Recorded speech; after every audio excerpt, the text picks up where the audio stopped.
Yo, yo, yo, yo. Pyramid block from the bottom to the peak. Ash me the lies, truth ain't weak. Naysayers squawking, no new speak. Scheme crumbling, cult shattered, bleak. Promises of wealth, gold feathered truth. Onpassive dreams, scans hollow booth. Eyes unblind, it's time to sleuth. Escape the web, find proof in youth. Time to bounce, leave the cult zone. Scheme falling, let it be known. Naysayers truth, our daggers thrown. Ashes kingdom, we're breaking the stone. Digital deceit on passive streets. Scams run deep, feel the beats. Investors cry, no way to eat. Unmasking this fraud, no repeats. Ashes words, smoke screen facade. Promises broken, dreams all charred. We've woken up, we're off guard. Breaking free, cut the cord. Charred, lies exposed, truth widely spoken. Chain reaction, web is broken. Freedom's here, scams out in the open. Naysayers rise, no more coping.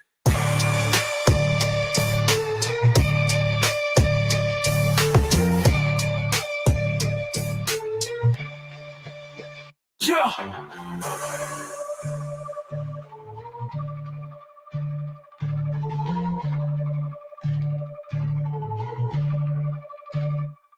Lies exposed, truth widely spoken. Chain reaction, web is broken. Freedom's here, scams out in the open. Naysayers rise, no more coping.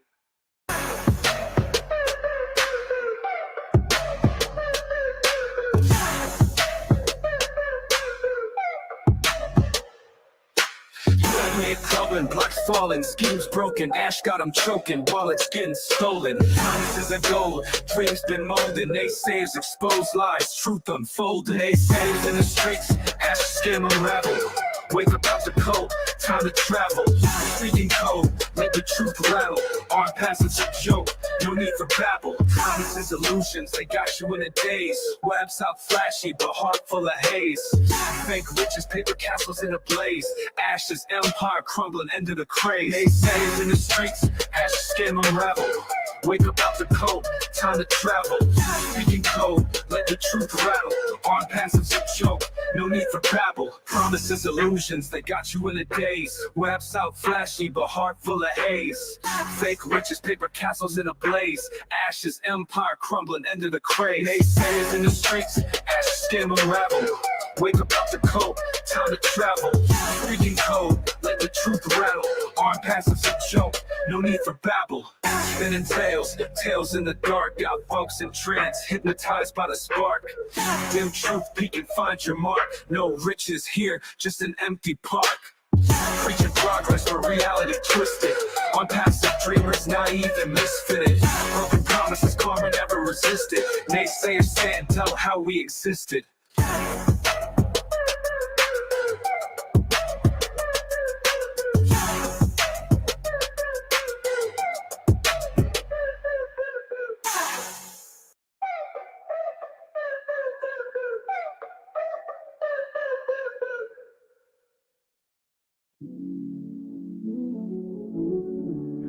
Still you'll catch your time, ain't mine.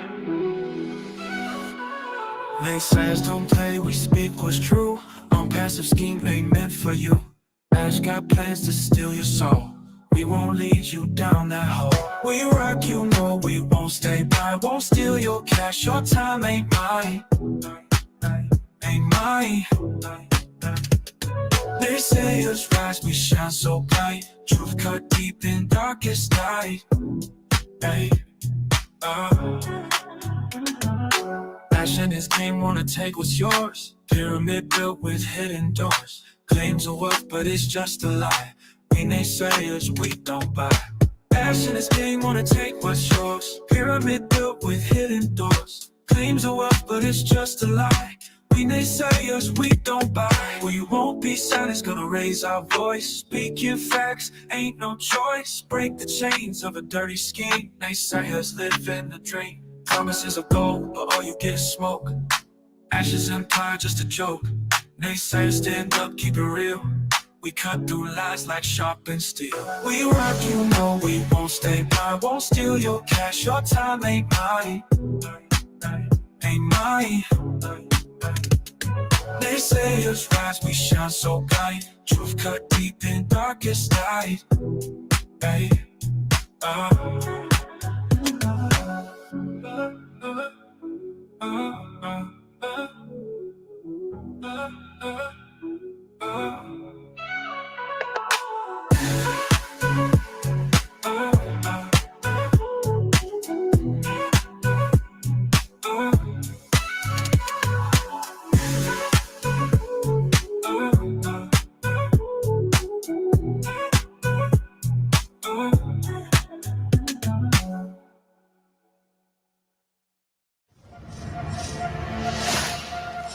Karma's a bitch.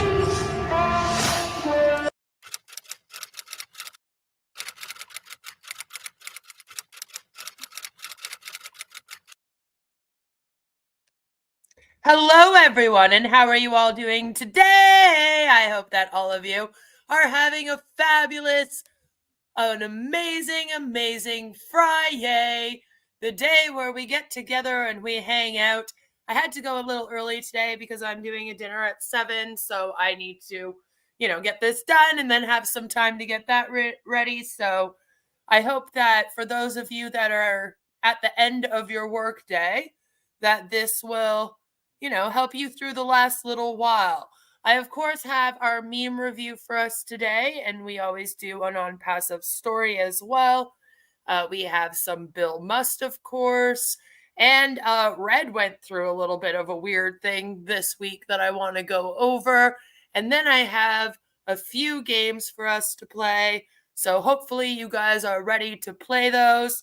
It'll be a lot of fun. I have a game called Manson or Mufara, and we'll get into what that is when we get there. I have a Zoom It In game that we're going to play, and then we're going to play some Never Have I Ever. So we're going to be doing that in kind of like the second portion of our lovely show today. So I'm glad that all of you guys could make it. Hello, Queen Bimbo. Yes, I've been called to many things, but I think my favorite one was definitely the Bimbos. I think that was like the first time that they really insulted us. I hope so. I hope that we don't mess up these games. It's our first time playing these ones. The last time that we did a game night on FriYAY, we did a trivia game and a guess the song name game. So this will be our first time playing these other games, but I think they'll be all right. So without further ado, let's get right into our lovely meme review. And this week's meme review is basically a collection of memes from naysayers and Onpassive people, along with a couple other things thrown in like usual. Joe says, I may be 61, but I am boring. I don't think you're boring, Joe. You know what though, May?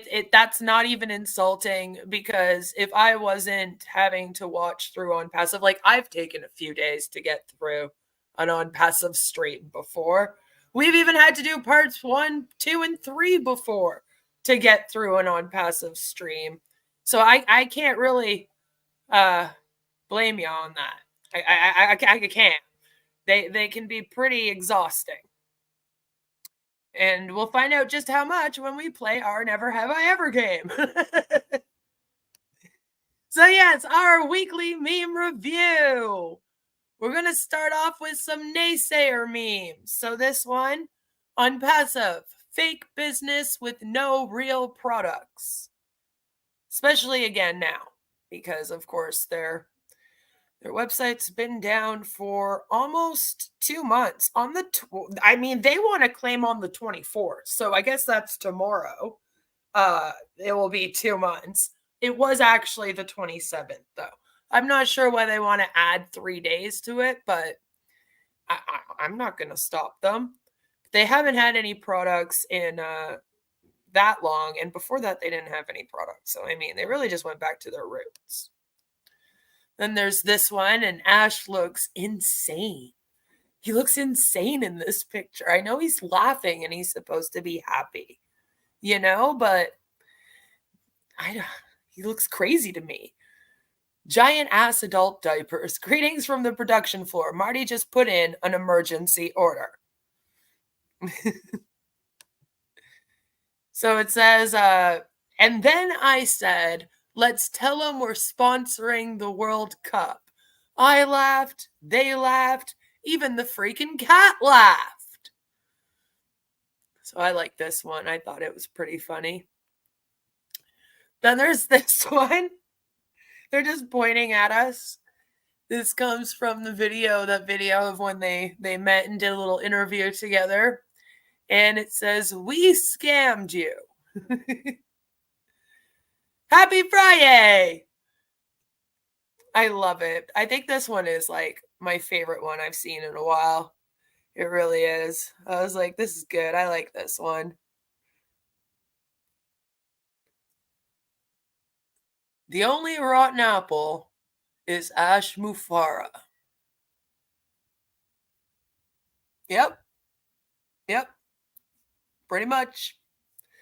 I mean, that's the whole thing. They keep talking about rotten apples in the company, but the most rotten apple is Ash. I live for the memes. Yeah, good old Dr. Bill. It is a good one. It is. I like that one. This one's very creative. Now we're getting into the Onpassive one. So this week, more than ever, they were posting up their We Stand with Ashes. That's what I'm going to call this group of memes. So it says, Onpassive Ash Mufara, success is a reward for hard work.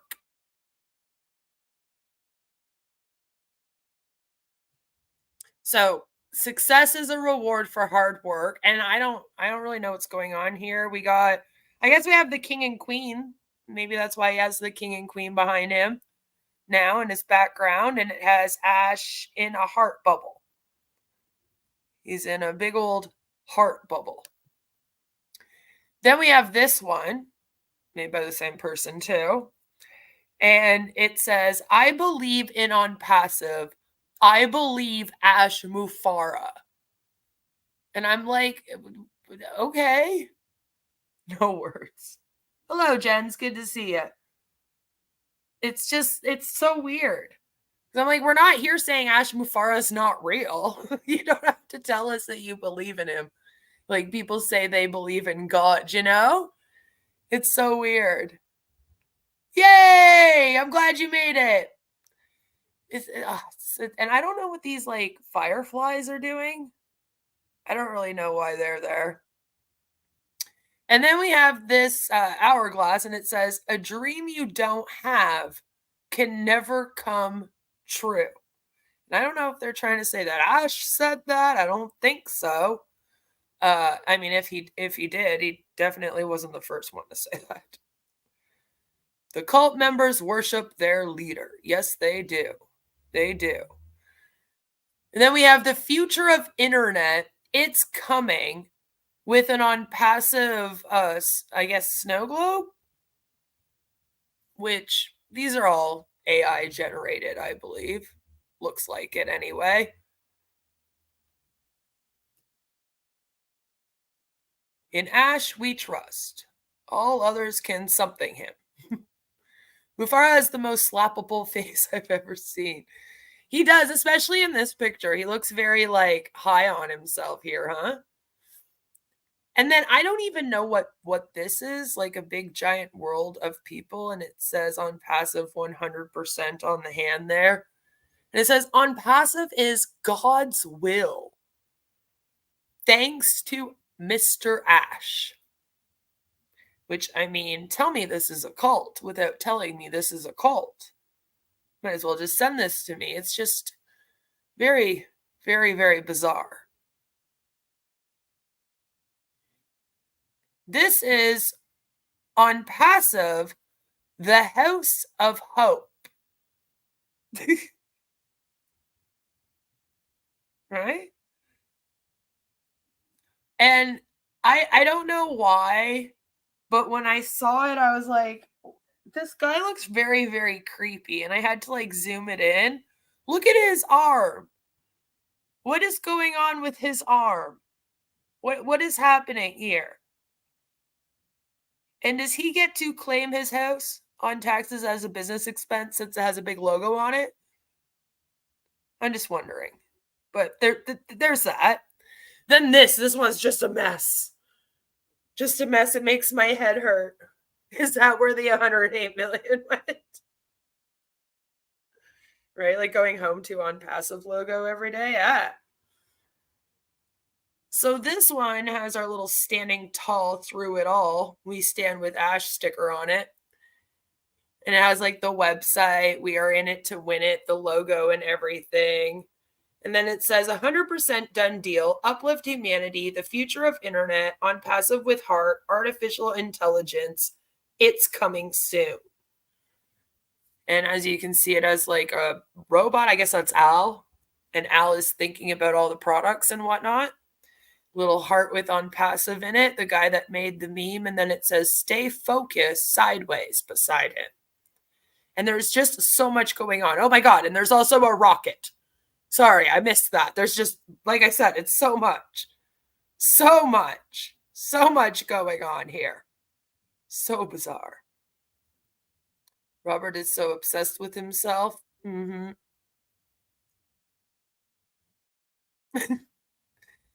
It's just, there's just too much. And I'm not really sure what this is. The golden goose of Onpassive.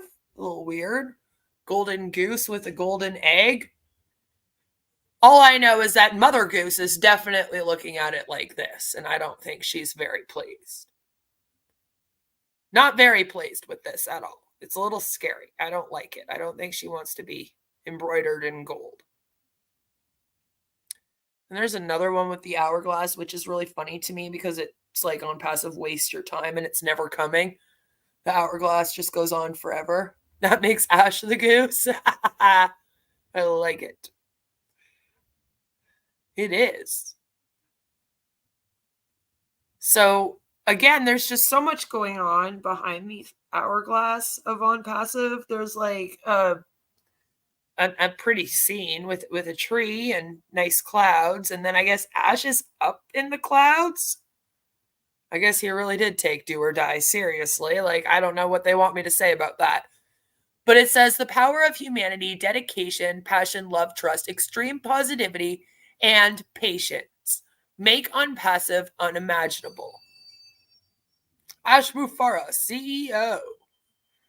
They don't know who he is. Extreme positivity. They don't have the golden goose or the goose that lays golden eggs in Canada? That makes sense. Canadian geese suck. Hello, Ella. Good to see you. Trust. Yeah, right. Trust. Extreme positivity might be correct. Rip Ash. I know, right? Like, that's the first thing I thought when I saw this. I was like, that if somebody made a meme of me like this, I wouldn't really take it as they're worshiping me in a good way. I'd be like, this person just threatened me. This person just threatened me. What's going on? You know? Is it Pam's hourglass? Right? Pam's clock.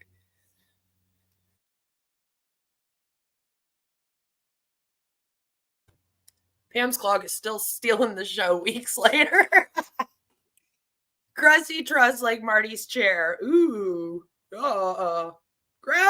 Sherry. I don't want to think about the crust in Marty's chair. There's probably a lot of it, though.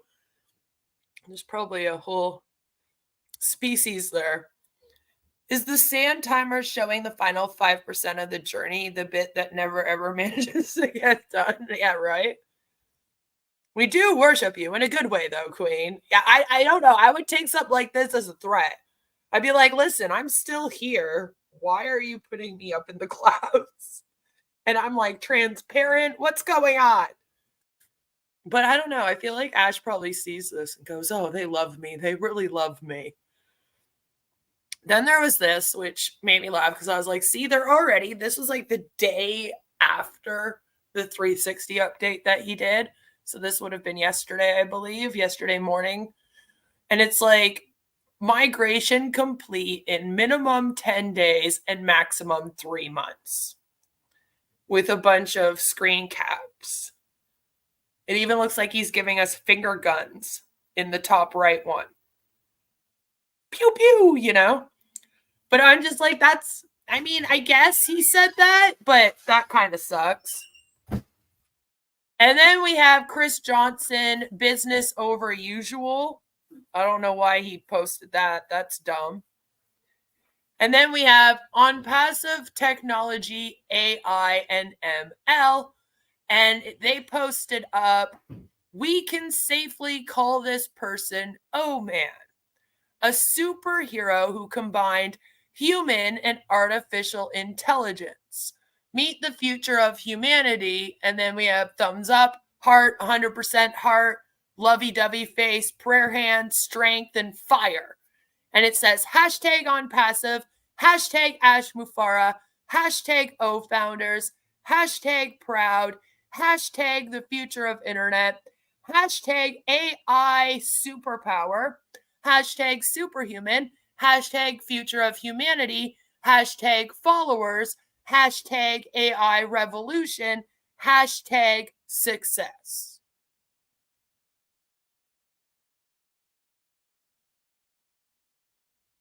The Ash cured cancer is still my favorite Ash rant. So it's just a lot. And then this is the picture that was posted, and it says Onpassive man. And then it has Ash in front of a logo. And that just, I was like, that's a lot of praise for somebody that basically had everything shut down and then told you that he ran out of money, but he hopes to get everything back up and running within 3 months. Just like how he hoped to get OConnect up in 2021. Then we have this. They were doing some more Facebook posts. Without patience and hard work, no person has been successful till date. And I was like, I don't really know how to take this. Like, are you saying that you should have patience and work hard to be successful, or you should just wait around and Onpassive and be successful? In other words, even at this state, you're still not going to have success without patience or hard work. You know, like, you need patience and hard work, I guess, for success. All you got in Onpassive, though, is patience. Do you remember when Ash claimed Onpassive solved infertility? ASAP numbers of founders started having kids when they thought they couldn't. I don't, but I do remember the med beds. That one was my favorite. Ash can do no wrong, right? It sounds right. Yeah, like, I'm not saying it didn't happen. He probably did say solve for infertility. I mean, he said he was going to solve so many things with AI and med beds. He went through a whole phase where, like, they were making a bunch of illegal medical claims. And he was coming up with weird random shit that he thought that he was going to be able to do. Cure cancer, cure AIDS. Like, there was a bunch of it. So I bet he also said he was going to solve those issues, right? I just don't personally remember that specific one. The founders should only have grandchildren, not children. Good thing that the founders do then, huh?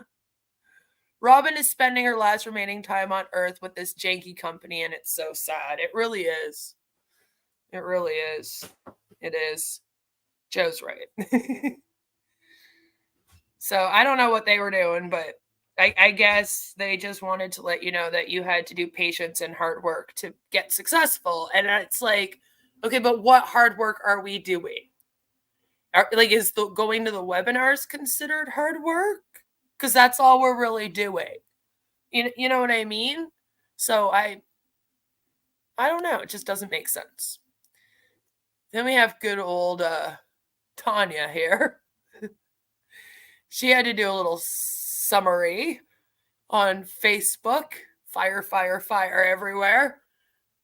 And it says, to sum up the future actions, We are coming back.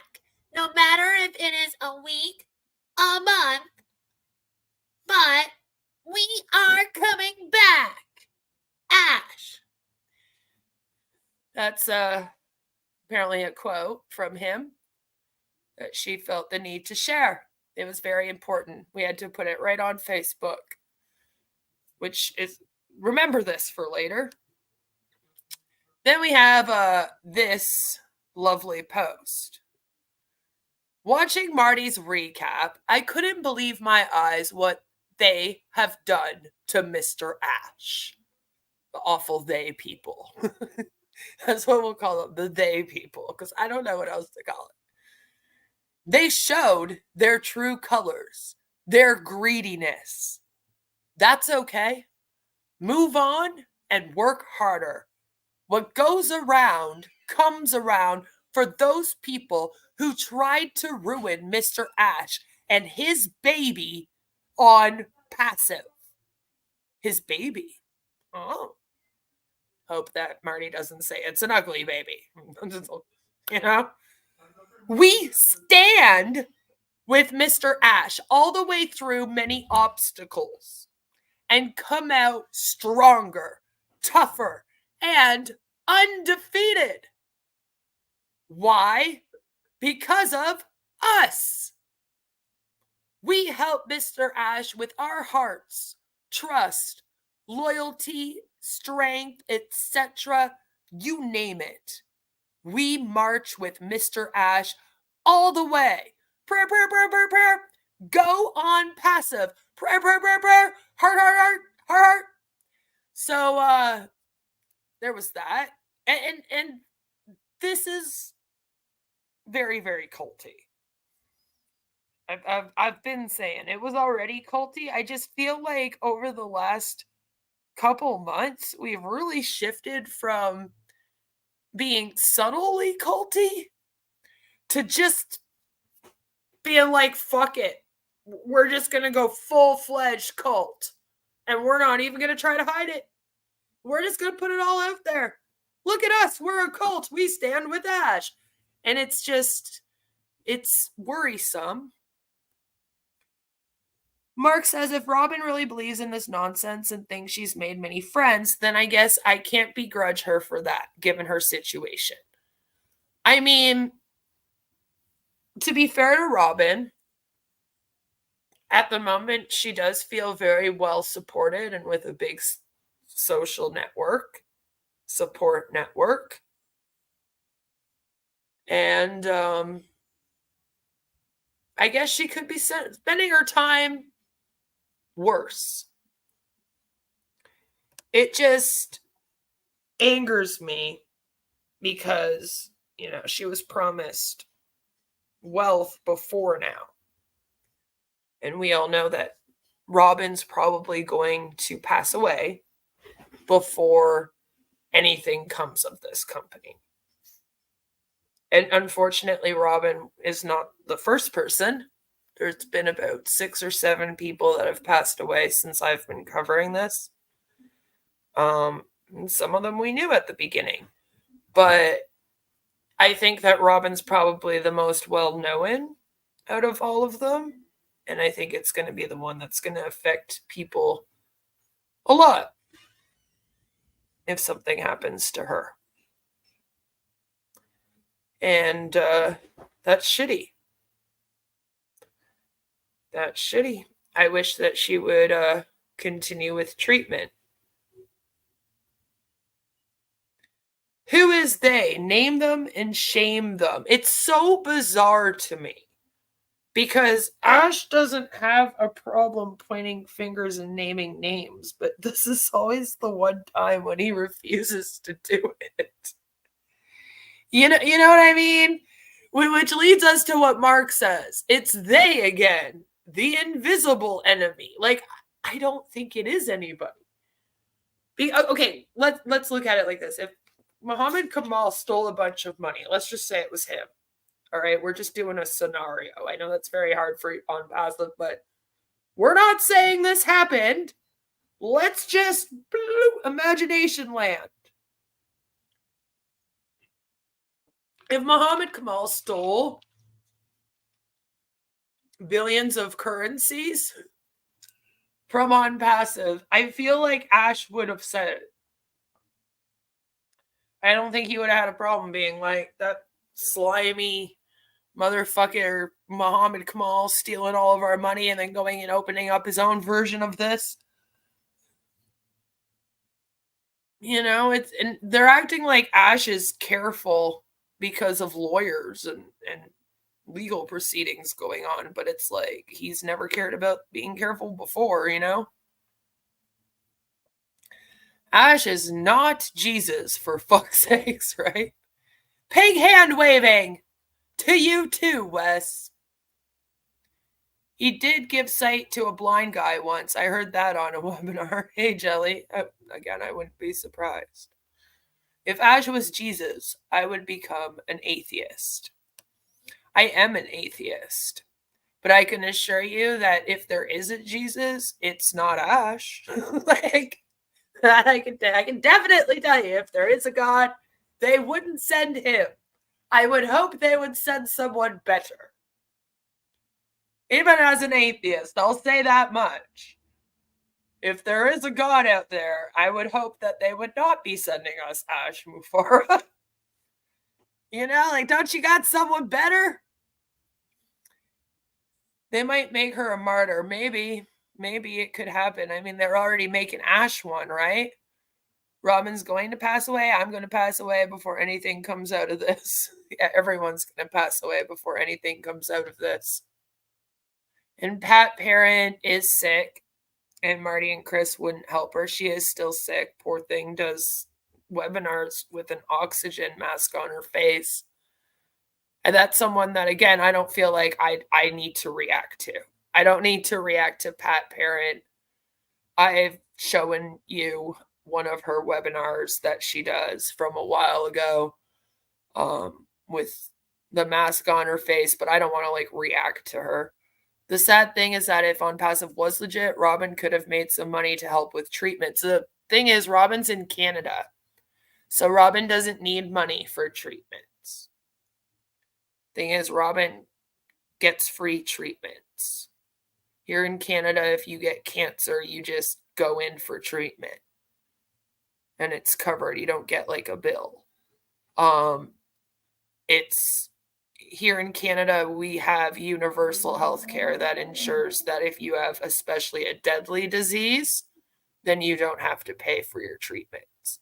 Every once in a while, we might have to pay for, a lot of people have to pay for medications if they don't have a health plan and things like that. But when it comes to something like cancer, those treatments are free.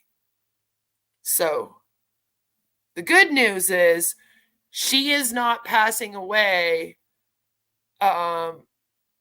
without the ability to get treatment. Like, it's like she can go get treatment, and hopefully she changes her mind and decides to do that, you know? You'll be 60 in a few weeks. No, shut up, Sherry. You still got another good 30 years in you. Albs is passing away? No, he's not. His point is, we're all going to die before Onpassive ever makes anyone a cent. But this was a lot. This was a lot to take in. It was a lot. But then here comes Tanya. You know, here comes Tanya, of course, has to put in her 2 cents as the admin top contributor. And she goes, they did not ruin Ash or Onpassive. They tried and will keep trying. We need to be prepared to that. Yes, they did a lot of things that put us, Ash, in a difficult situation. But Ash learned the lesson and will find a way to go forward. And we should stand by him on that mission. And I was like, Tanya, why are you acting like this person came out here and announced that Onpassive was over? She's acting like this person came out here and said, well, they ruined it. They ruined it. They fucked Ash over. This thing's done. Damn it. We're never going to get it back. But that's not what they said. Like, they say they can't believe their eyes at what's happened. And oh my God, how dare they be so greedy and do that to him and his baby? But we're going to definitely revolt. We're going to be stronger, tougher, and undefeated. And like, it's an empowering sort of post. But of course, here comes Tanya. She has to be like, listen, that didn't happen. Like, that is what Ash said happened, though. And now it sounds like Ash came out here and said these people fucked us over. And then you're going, listen, they didn't do that. Like, she didn't say they ruined Ash and Onpassive. Calm down. So then the person's like, yes, that's right. Tried. Let me edit. Thanks. And I'm like, oh my God. Why? Tanya, you really have to take the stick out of your ass and stop jumping on people to edit things. Like, maybe this person was a little upset at what they had just heard and it was kind of a reaction. Can you not find it in your heart to maybe like take a step back and think about that instead of getting on the defensive? Like, they didn't ruin it. Don't say they ruined it. Like, it's just so weird. Weird. You know? So finally, we get someone comes in, a knight in shining armor appears and asks them, who are they? Who are the they people? It is just information control. And it's also kind of a behavioral control thing because information control is controlling them, their way of thinking about Onpassive. It's not ruined. We're still going, right? But then the behavior control part comes in when you kind of guilt people into editing like their whole post. And that's weird. Because even if they edited the tried in there, it still wouldn't have been them coming up here being like, this thing's over. They really did try to kind of motivate everyone by the end of it, you know? So it's weird. But don't you all want to know who is they? Yes. Who is they? Who? Who are they? Who are they? Is it us? Are we they? We don't need no thought control. Sorry. Are they? Are the they people the dear their people? They all the same people? Or are there two of them we got to worry about? So Tanya responds and goes, listen to Ash, and you should get an idea. But we don't know the names for now. Ash said he would soon explain more about it. Oh my God, please, if you're ever in a group of people and there's an invisible fucking enemy called they, or him, or her, and they won't tell you what's going on, that's a problem. All right, if you're supposed to be like, I don't like that they is bad, they need to tell you who they are, okay? It's just gonna cause major paranoia and tons of fucking issues. You know? Is they. She's insolent and violent. She's been throwing rocks at Ash. I tried to stop her, but then she beat me to it. No, I am they. Saw this tiny dinger.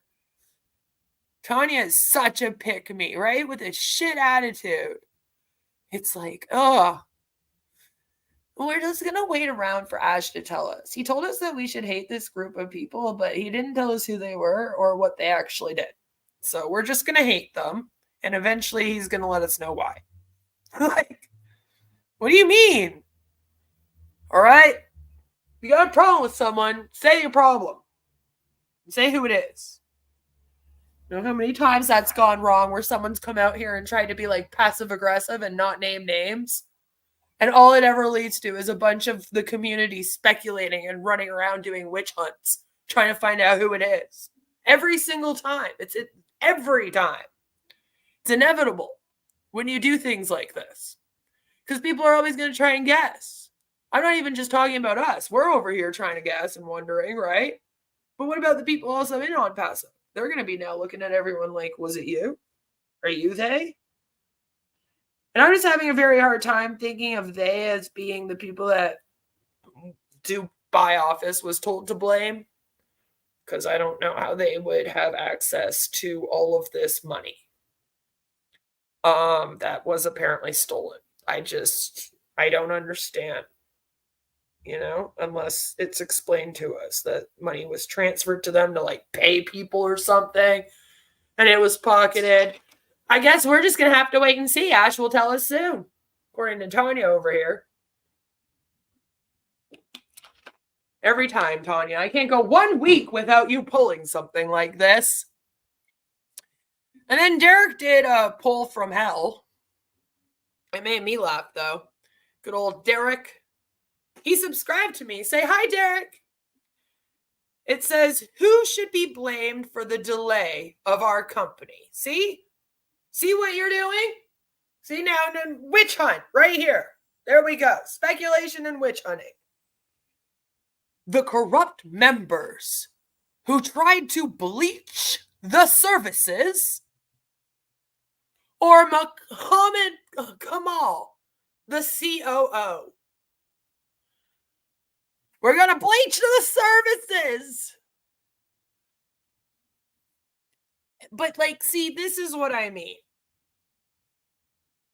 So now people are going to be doing this poll. All right. And many of them are probably just going to assume it's Mohammed Kamal. Yes, bleach the services. They bleached them. I'm not saying everyone there is a war criminal, but Tanya Onpassive definitely is. So this is why, if you're going to paint an enemy, just tell people what's going on or shut the fuck up about it completely. Because now people are like, who is it? Were there random people that allegedly bleached the servers? The services, I should say. Not even the servers, the services. Or Mohammed Kamal. I get a great mental picture of a bunch of people running in with Clorox and just pouring it over everything Onpassive and then running out of the room. I like to think that that's they. I like them. And that is our meme review for this week. Poor Derek. Poor guy. He's just trying to figure out what the hell is going on. What the hell is going on? So once again, there was an amazing Bill Must production. John White as well, actually. It's called Mr. Ash Mufara Has Perseverance and Resiliency. Yep, that's what it's called. So I thought we would give it a little watch. It's only a few minutes long. Perseverance and resiliency are two interconnected qualities that can help individuals navigate challenges and achieve their goals. Onpassive has been blessed to have Mr. Ash Mufara as its CEO. Have you, though? Have you been blessed? Mr. Odit.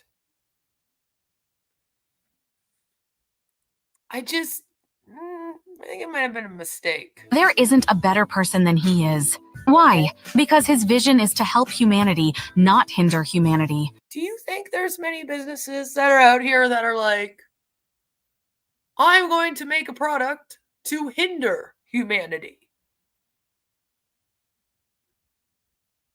I don't think so. I'm pretty sure that most people, when they are making products to sell, they want to make a product that makes life easier for people.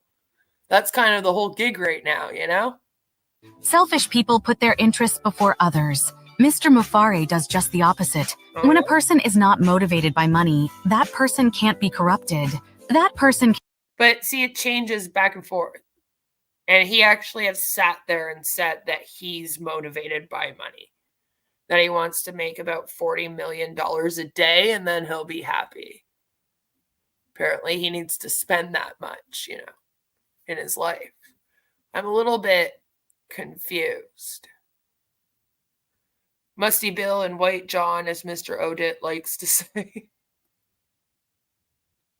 Can be trusted. That person is loyal and trustworthy. That person does not love money. That person uses money to benefit others. Mr. Ash Mufare can't be deterred by anyone who tries to buy him off. That is a waste of time and is completely worthless. Perseverance refers to So now people are going to be like, were people trying to buy Ash off? You know what I mean? Damn. Now we get the definitions. The ability to persist in the face of obstacles, setbacks, and failures.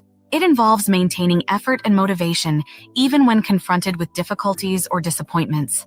People who persevere show determination, grit, and a willingness to learn from their mistakes. Yes, but a good leader also knows when to quit, when they've gone too far. Mr. Ash Mufara is able to overcome obstacles that would make most people walk away from them. Not Mr. Mufara. He looks at what he could have done better and makes the needed adjustments, accepts responsibility for what has happened. After all, he takes responsibility for hiring the personnel he thought were loyal and trustworthy and competent. After all, he takes responsibility for hiring the personnel he thought were loyal and trustworthy and competent. Very bizarre wording, considering we don't know what happened and all we know is they did something to us. Does Bill Must and John White know more about this information than the rest of the O founders? And when did he fully take responsibility for it? He didn't really. He kind of said that it was out of his control. And he trusted the wrong people, but it was still out of his control, and he had to take back control, right? The skill level was grossly lacking by those who he thought were loyal, trustworthy, knowledgeable. Yeah, but now you're saying that the people that you hired were lacking in skills. These are the same people that created your products that you were boasting over.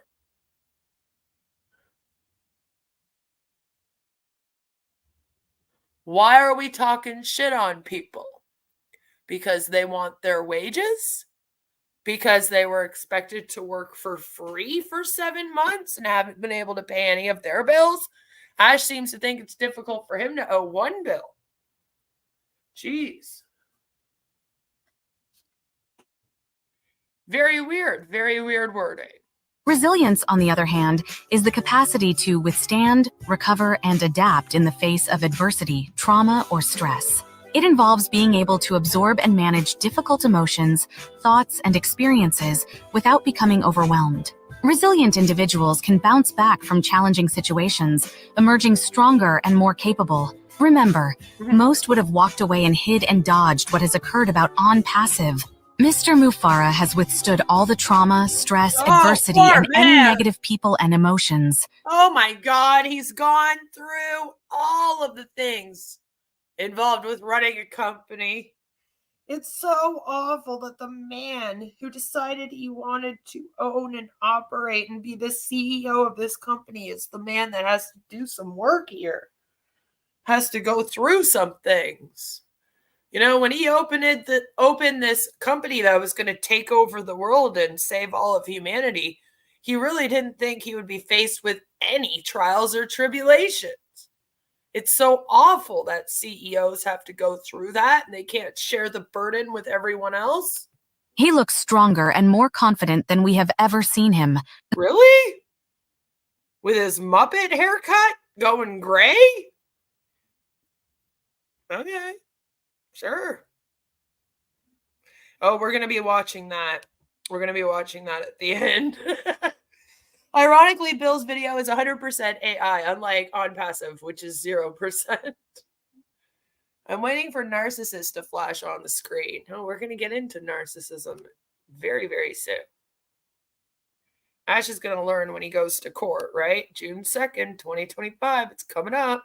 That, my friend, speaks volumes about the direction Onpassive is going. The way he looks? Okay. Together, perseverance and resiliency form a powerful combination that enables individuals to 1. Overcome obstacles and stay focused on their objectives. You're right. All good companies owe $108 million to the SEC, being sued for it, and do not pay their employees and threaten them when they ask for their money. That's just what good companies do. They say, fuck you, you did shitty work since you're asking for pay. People work for me for free. I keep trying to understand how the founders think all these videos are helping their cause. Right? It's all just brainwashing propaganda. 2. Develop coping strategies and learn from failures. 3.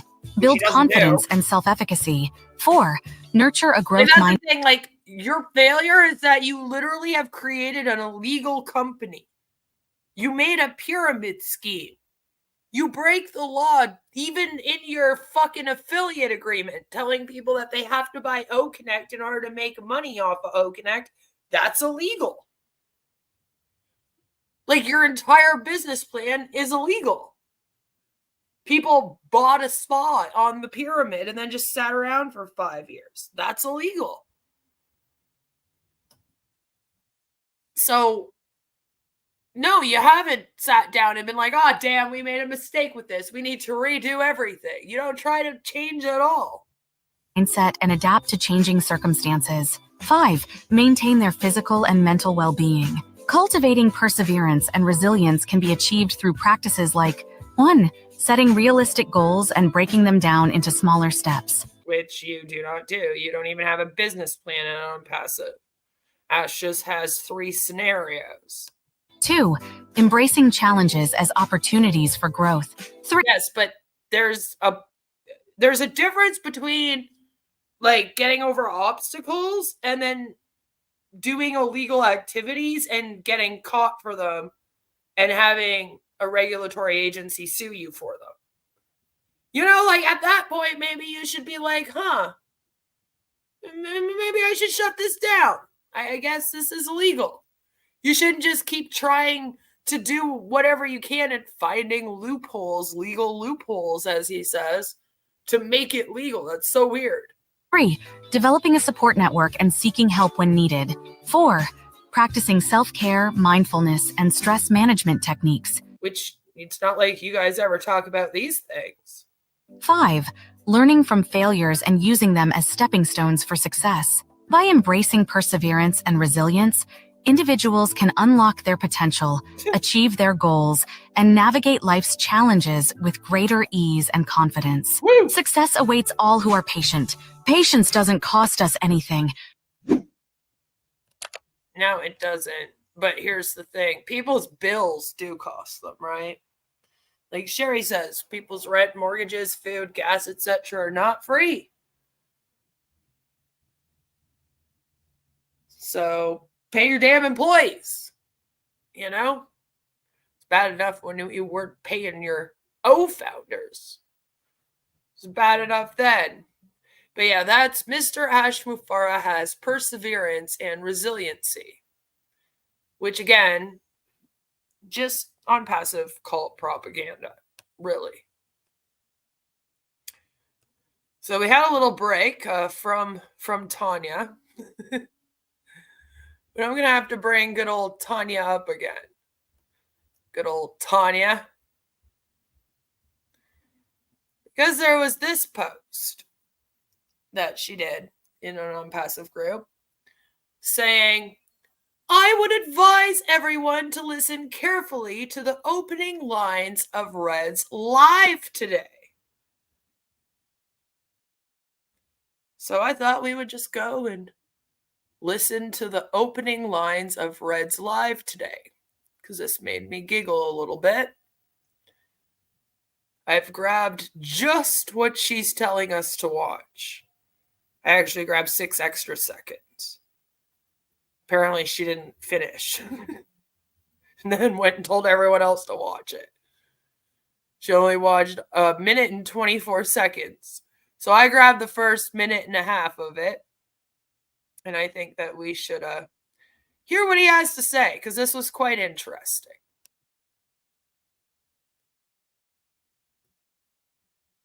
Okay, hello. How is everybody? Good to be here once again. And today is Friday, the 16th of August. Hope everybody's had a great week wherever you are and whatever you're doing. But more importantly, today is Friday, which means It it's the does. start of the weekend. Woo, I woo! hope that you've got some big plans for this weekend. Make the Woo, most woo! of the glorious weather that we're having at the moment in the UK or wherever you are in the world. Just to update you as far as Onpassive is concerned, obviously we had our CEO Ash Farah on 360 on Wednesday. I hope everybody's had chance to listen to his words. The bottom line, guys, is yes, there has been challenges. Yes, there's been some internal problems, but those are all going to be behind us very, very shortly. I know that myself and some others have had a few messages from Ash internally saying that things are going to be coming very, very shortly. So, All right, now remember this. Remember this. internally saying that things are going to be from Ash internally saying that things are going to be coming very, very shortly. So, keep your eyes peeled. Stay tuned into the groups, and obviously we will update you when we are able to with some fantastic news. But keep your course, guys. We're not going away. Onpassive is certainly not folding or anything that you might think. We are here to stay, as our CEO said. So please, please, please, let's stay the course and look forward to some very, very exciting times. All right, so yeah, I played 1 minute and 34 seconds of it. So even more than what she sat through. So that was posted up, and that was the beginning. And then he went and he did an in the chair with Nafima. I'm sorry, I can't say her name properly. The shortness. It is short. English Mike looked Jack. Would hate for him to actually get his paws on me. Mike Williams is also a friggin' B6'4", and that guy is also built like an athlete. Onpassive UFC would be pretty amazing, actually, wouldn't it? We should do it. They should do that. Sell tickets. They'd make more money than if they tried to sell O'Connect. Very, very shortly is at least 6 years. Yes, it is. So that happened, and again, that was posted up by good old Tanya. She posted up, said, hey, listen to this. And not long after that was posted, about 12 hours later, all of a sudden, this was posted, where it says, from good old Tanya, folks, let's be careful when we share. Interpret the info, please. And it's Red doing another video, and this one is called Onpassive. Important information. Let's not speculate. And it's very, very interesting. This one is 1 minute and 45 seconds long, or sorry, 54. Yeah, 1 minute and 54 seconds.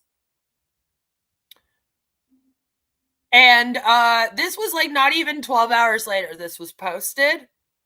You know, so let's see what Red has to say here now.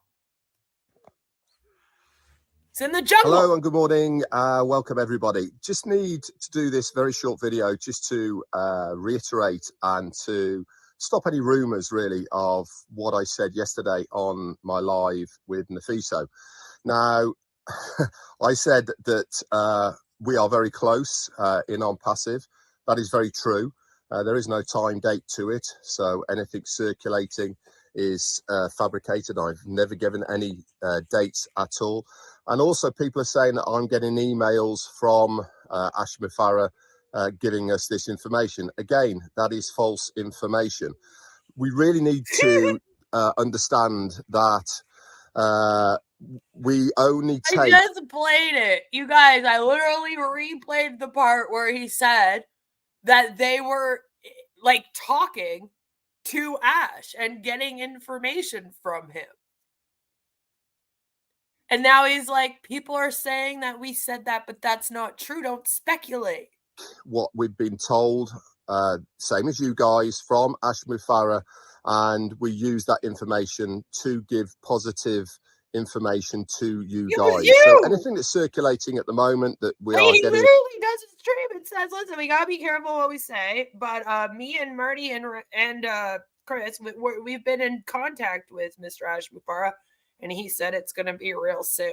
Very, very soon. It's like, right, you're the one that said that. Direct messages from our CEO, Ash Mufara, or emails or anything like that is completely false information. I really need to reiterate that once again, that we take what our CEO has said on 360 and we use that information in a positive manner. So if you are spreading these rumors, please don't, guys, because it's not helpful. Red. It doesn't serve anybody any good whatsoever. Yeah, Red, why are you pretending like you and Ash are like chit-chatting behind the scenes if you're not, and then announcing it on your own fucking webinar in the chair? And then when other people repeat what you said, you have the audacity to come out here and be like, I don't know where you guys got that information from. Like, really? Whatsoever. We need to support our CEO in the restructuring and migration of Onpassive. We are close. He said this on 360. How close and in what time frame that is, we don't know. But as far as all the other things that people are saying online right at the moment, those are all false. I haven't said those. Don't and lie, I didn't mean Red. it. Yeah. Stop lying, Red. All right? Stop it. Stop it right now. Because, again, that was you, buddy. You're the one that said it. So I thought that was hilarious. I feel like maybe he got in trouble. Sort of got in trouble for saying too much, if you will. Got in trouble for saying too much. All right, I feel like we need to just kind of shake it out for a minute. And then we'll do a story time. And then maybe we'll play Manson or Mufara. Or I guess after the story time, we can do a commercial break. And then we'll play some games. And at the end, I have one more Bill Must production to react to, which involves Sherry. Yay, Sherry! But everyone will be real upset with me if I don't show them the diaper babies. So this was actually released about a month ago. I somehow missed it. Yeah, shining the chair, but shinning the chair. You didn't put shinning. I'm saying shinning. Watch him make a follow-up to this video saying, don't listen to speculation about speculation. Listen, when I speculate, don't repeat that I was speculating, because then I get in trouble for speculating. Stop it. Red needs to get on that dinghy before the old Bill catches him. Getting in trouble for telling the truth. I've been to such a country. Ash himself, not counting Ash himself, I feel like in no particular order, Alves' nemesis are Mike Ellis, then John Barilla, good old detective, you know, line dot, Tanya, Narelle. Really? Narelle? I don't feel like I've heard enough from Narelle. I need to watch some more Narelle. She does do quite a few videos. See, I only watch like a short video of hers, maybe like once a week. Gotta go check into her, I guess, more. Michael Williams, AIM. Andy Burks, and then sometimes Keith Merritt. I'm figuring you mean Keith Merritt, right? That makes sense. There's gonna be a video coming out this next week that's gonna be talking about Mr. Level getting into it with Keith Merritt.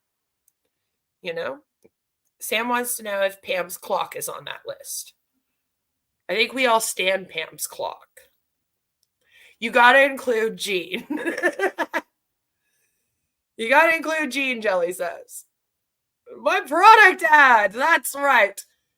Have a little dance break. This song came out about a month ago. I don't know how I haven't seen it. I just found it yesterday and I was like, whoa, I missed one. I missed a dancing baby. So have a little dance break before our story time. Woo! Listen to the lyrics. They're creepy. New dawn rising bright and clear, new dreams inspiring, no fear. Together we stand tall, one voice answering the call. Tech and passion hand in hand, changing lives across the land. One click to break the chain, innovation drives the train. Onpassive, gonna change the world. Watch the future unfold. Onpassive, gonna change the world. New stories being told.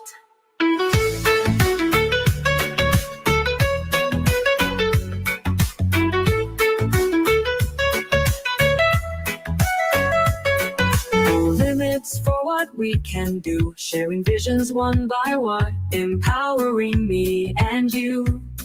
A movement just begun.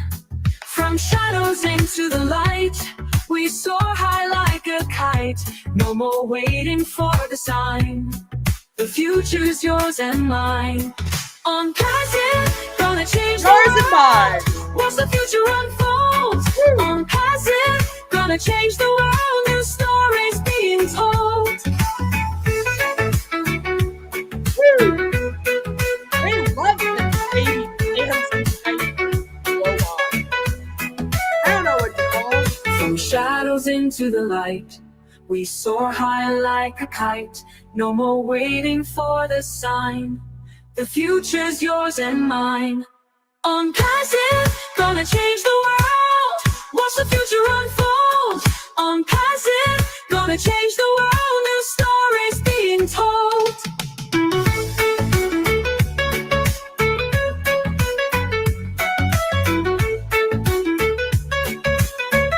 So jazzy.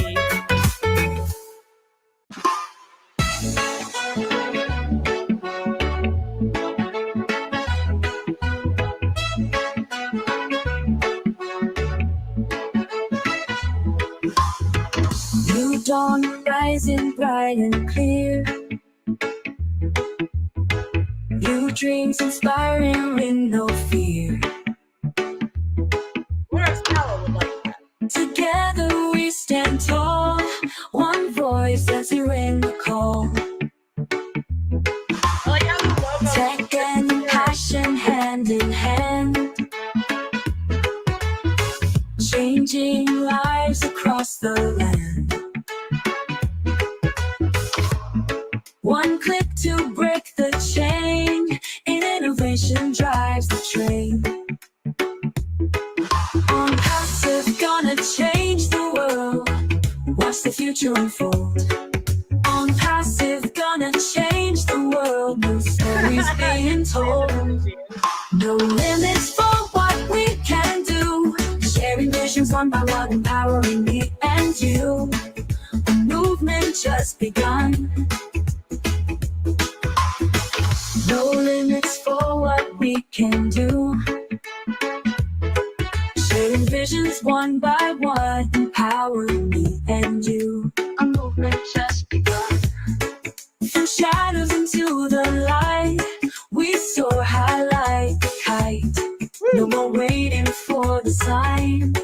The future's yours and mine. Onpassive, gonna change the world. Watch the future unfold. Onpassive, gonna change the world. New stories being told. Is that how? You're gonna tell a bunch of stories? I mean, I guess that's what the webinars are. Right? From shadows into the light, we soar high like a kite. No more waiting for the sign. The future's yours and mine. Onpassive, gonna change the world. Watch the future unfold. Onpassive, gonna change the world. New stories being told. New stories.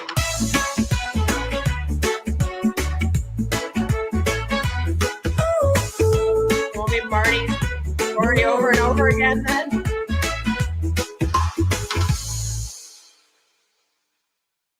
Woo!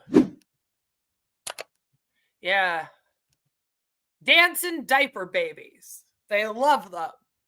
Although they haven't posted a video with them up the last week or so. I'm like, oh no, I hope we didn't scare them away from the diaper dancing babies. Do they give lap dances where you can get a good gear grinding? Where do I insert my O coins? Baron wants to know. We'll have to ask Marty. I'm sure Marty knows. For sure. So let's do our Onpassive story time. And then we'll do a quick commercial break before we play some games. Good old Onpassive story time.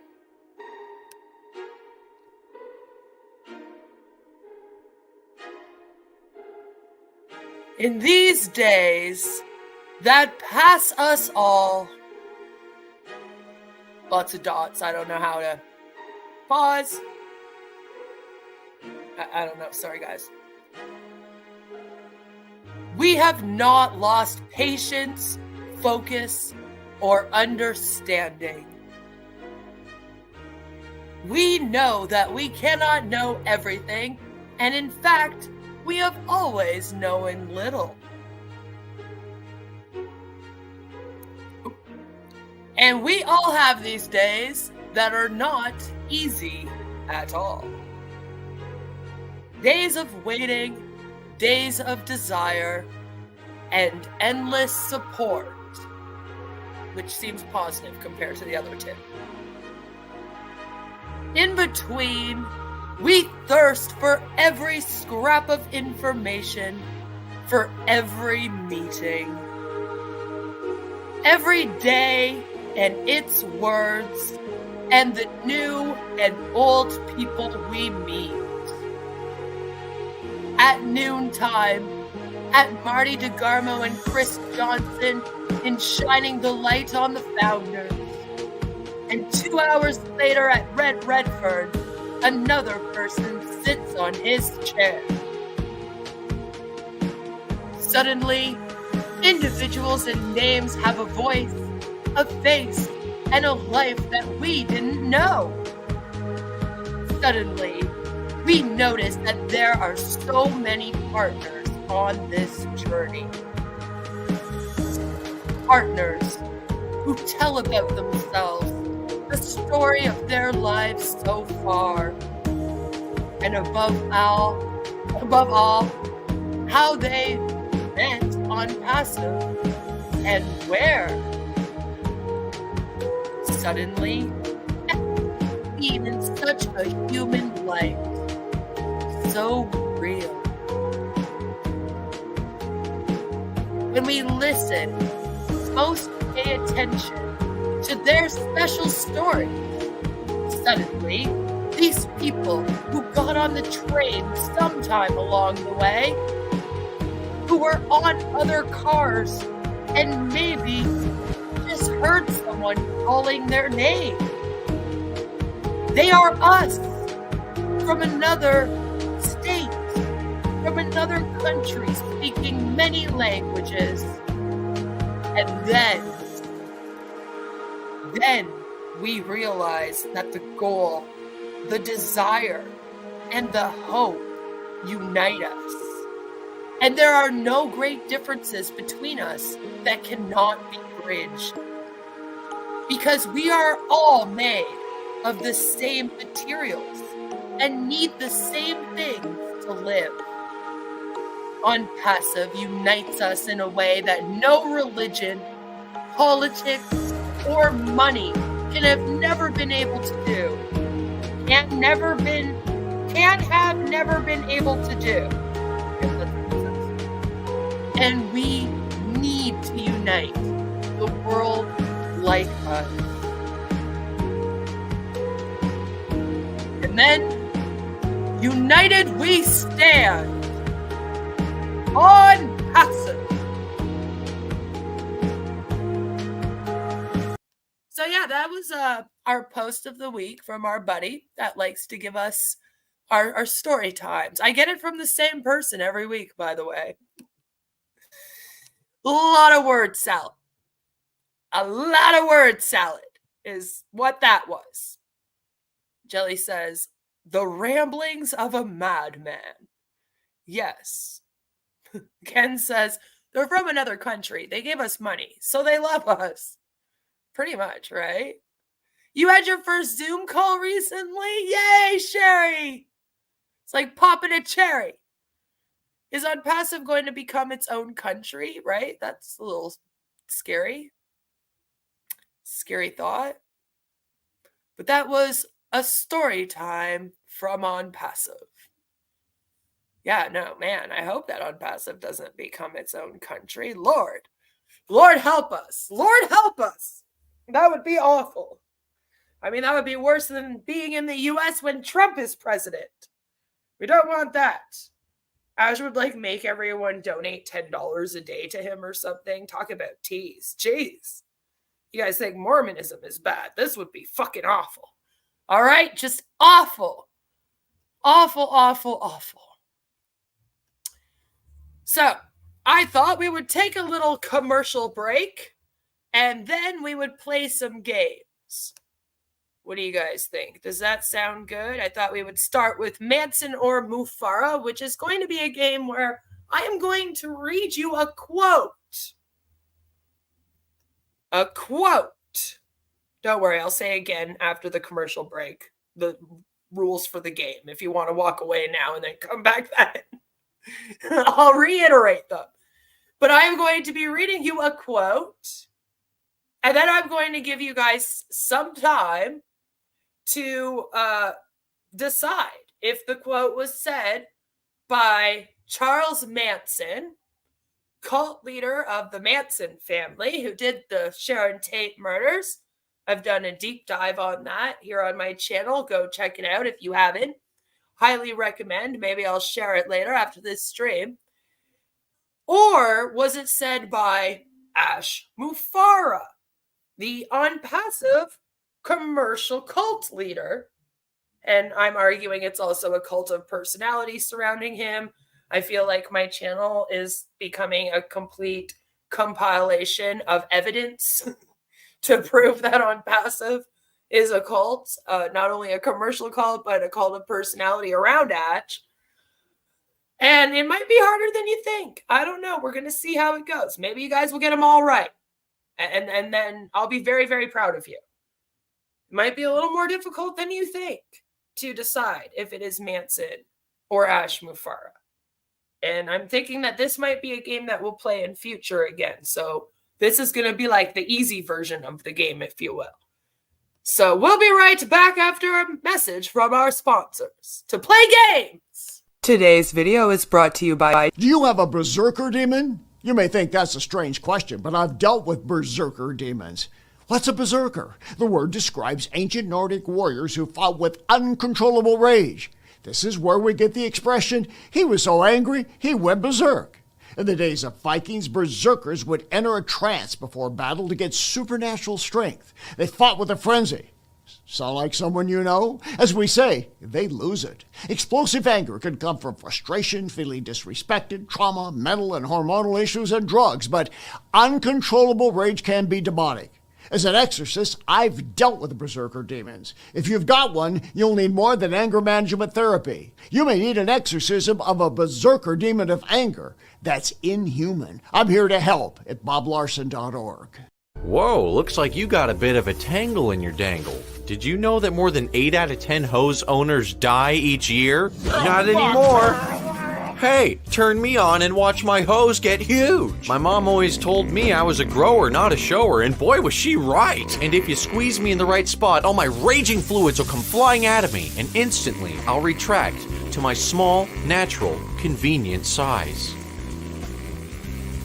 Amazing! Oh, yep. Shout outs to all my flowers and growers out there. And just like a real snake, it can contract and expand like an accordion. You know, we really wanted to name it the Snake Hose, but that's the title of a gay porno. I mean, I've never seen it, but Lizard's close enough. This is my next door neighbor, Sharon. She didn't know I was filming her. She also didn't know I had my hose in my hand, too. If your hose weighs more than 15 pounds, I feel sorry for you. You see, women prefer light, dainty, petite hoses. You don't want to be walking around with a big honking nanner. Oh, Sharon. Whoa, watch the whoa, don't get it caught on the thing. Whoa. Hey, buddy, watch where you're going. You don't want to end up like that guy, still using a standard hose, not going anywhere, and he's fucking bald. Fuck! Look at my hose, people. Oh, yeah, it's growing fast, and it's not kinking up anytime soon. Now, I don't know who lives here, but it's time to wake up. Behold, the full length and girth of my hose and its full potential. Hey, can't you see I'm filming a commercial here, you fucking asshole? Wah! Take that, fuckboy. No one fucks with my hose. The lizard hose is about $30. You get 25 feet. That's like, just a little bit more than $1 per foot. Now, fuck it, we'll give you 2. That's 50 feet. Get fucked. Come on, touch it.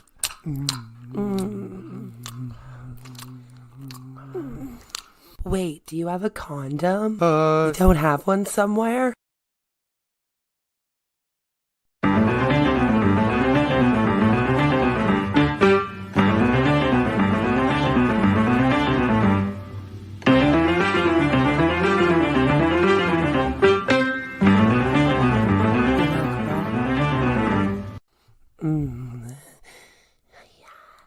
Yes.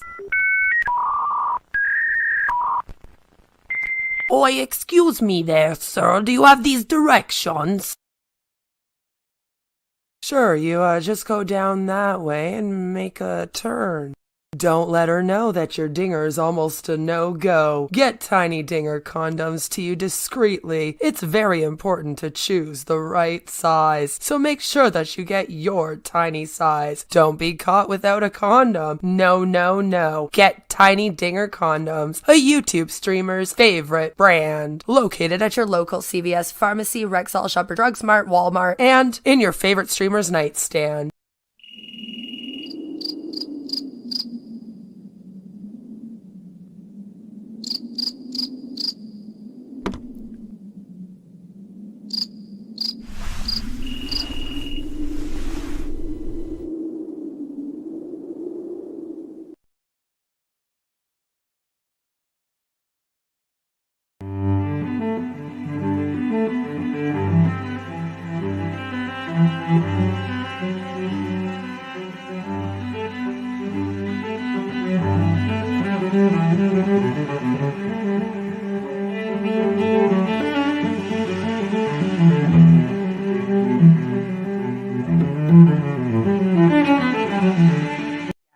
We get it. You're into feet, and not many girls are also into feet, but you finally found your dream woman. We got your souls covered now. Brought to you by the same people who brought to you Tiny Dinger condoms, trademarked, a YouTube streamer's favorite brand, and the same people who brought to you sexual endorphin spray, trademarked. We have now created the foot fetish Fantasia spray. When you're rubbing on her toes, take a deep breath in and smell the sweet aromas of the toilet bowl, the tire shop, dead flowers, and your nana's perfume. After all, it will turn you on more than just her pinky toe will.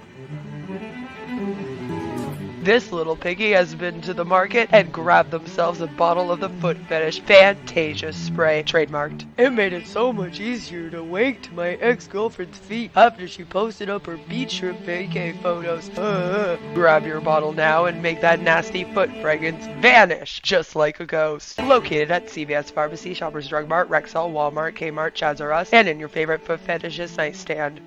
Are you getting upset with people's freedom of speech and consumer protection laws that allow the public to speak out about your scam? Are you giving YouTube creators false strikes in order to continue preying on vulnerable people? Is it getting hard to hold it in? Hold in all the bullshit? Well, introducing Tiny Digger diapers, the adult diaper designed for the man baby deep down inside who's always on the way to the top where his ears will pop. With our FlexiFit technology, Tiny Digger diapers moves with you whenever you sit on your chair, sit in your RV, sit on a boat, or sit in your home office paid for by the people you scam. The Secure Lock Core offers unmatched absorption for when you're full of shit, which is most likely all the time. These diapers keep you dry and comfortable so you can attend all 500 hours of webinars this week and not miss your chance to sign up a homeless man to your scam. Maybe he also needs the diapers, huh? Brought to you by the same people who brought to you Tiny Digger condoms and Fantasia foot spray. Buy Tiny Tiny Digger diapers today. Located at Shoppers Drug Mart, Rexall, Walmart, Target, your local CVS pharmacy, and in your favorite con artist nightstand. No matter where your day takes you, from webinar to webinar, you will always be dry and you won't have to cry. Thank you for listening to a message from today's sponsor. Yes, thank you for listening to a message from today's sponsor. Now we are going to play some games. Violet says, wow, that we can even play a game like that is scary. It is. It kind of is. You know about Manson? Good, good, good, good. Because we're going to play Manson or Mufara. So again, I'm going to show you a quote. I'm going to read the quote out to you. And you have to decide, was it Manson or Mufara? So in order to decide, you put in the chat, you can put Charlie, Manson, Ash, Mufara, Ass Mufarta. I don't care how you tell me. But put something in the chat so that we know whether or not you're saying it's Mufara or Ash who has said it. And whoever gets the most right wins. I expect Manson's will make a lot more sense. The fact that a lot of you are saying that is also kind of funny. It's also kind of funny. Mufarter. All right, well, Mufarter. You can put Mufarter. Ask Mufarta. Yeah. Mufara looks more deranged. Maybe in this, yeah. Yeah, this picture, he looks like he's staring right into the deepest depths of my soul. Charlie looks like he's having a great time. All right, so are we ready? We ready for this? So the first quote is, what the hell I want to go off and go to work for? Work for what? Money? I got all the money in the world. Was this said by Ash Mufarta? Or was it said by Charles Manson? King says, Lord of Ash. Lord of Ash. Alb says, come on, that's Mufarter. Jen says, Charlie. Ken says, Charlie. Angel saying, Charlie. Jelly says, Manson. Manson. Charlie for Baron. Charlie for Tiny Dinger Diapers. And Mark says Ash, but I don't remember this. He actually said Mufarted, but I don't remember this. Mr. Odette says Mufare. And that's always how they say it with the AI. It always makes me laugh. The AI can never say his last name right. Every time Bill Musk makes a production that says his last name, it's said differently. And it's always Mufare. This one was actually said by good old Charlie. Yep, it was said by Charlie. So if you said Manson, you get a point. He said, I don't want to take my time going to work. I got a motorcycle and a sleeping bag and 10 or 15 girls. What the hell I want to go off and go to work for? Work for what? Money? I got all the money in the world. I am the king, man. I run the underworld, guy. I decide who does what and where they do it at. What, am I going to run around like some teeny bopper somewhere for someone else's money? I make the money, man. I roll the nickels. The game is mine. I deal the cards. Yeah, that was Charles Manson. I changed to Charlie. That's not how the game works, Mark. Damn it. I like when Sherry says it and she just gives up halfway through and calls him Ash Mufar. Yes, she does. So, a lot of you guys did get it right, though. All right, the next one. This one should be an easier one. I would think. So who said do or die? Was it Charles Manson or was it Ash Mufara? Did Charles Manson pull Leslie Krenwinkel's side and say do or die? Go do or die. Or is Ash Mufara out here yelling do or die over and over again? Who is it? Which cult leader said this? Well, Sam says Tupac. And that's not an option, Sam. Ash. Ashy Poo. Lord Ass. Ass. Mufarta. Both. Ash Master. Trash Mufaraway. Manson should have said it, but Cash Mufara did. Oh, both. Ash would die every day if he had to. That involves resurrection. Who else was resurrected? Yeah, exactly. Nobody was. Marcus Aurelius. Yes, that's who it was. All right, you guys know this one. This is Ash's favorite mantra. It's everywhere, all over the place. All right. Now for the next one. I know and understand you are much more than what I think you are. But first, I must deal with you the way I think you, even if that's only my own thinking and not you.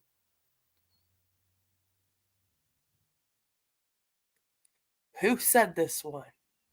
Was it Charles Manson or Ash Mufara?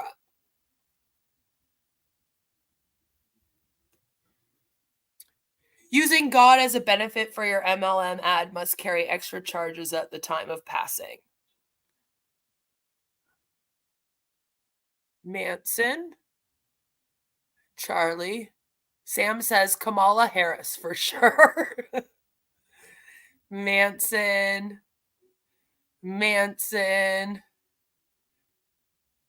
Ass. Charlie. Manson.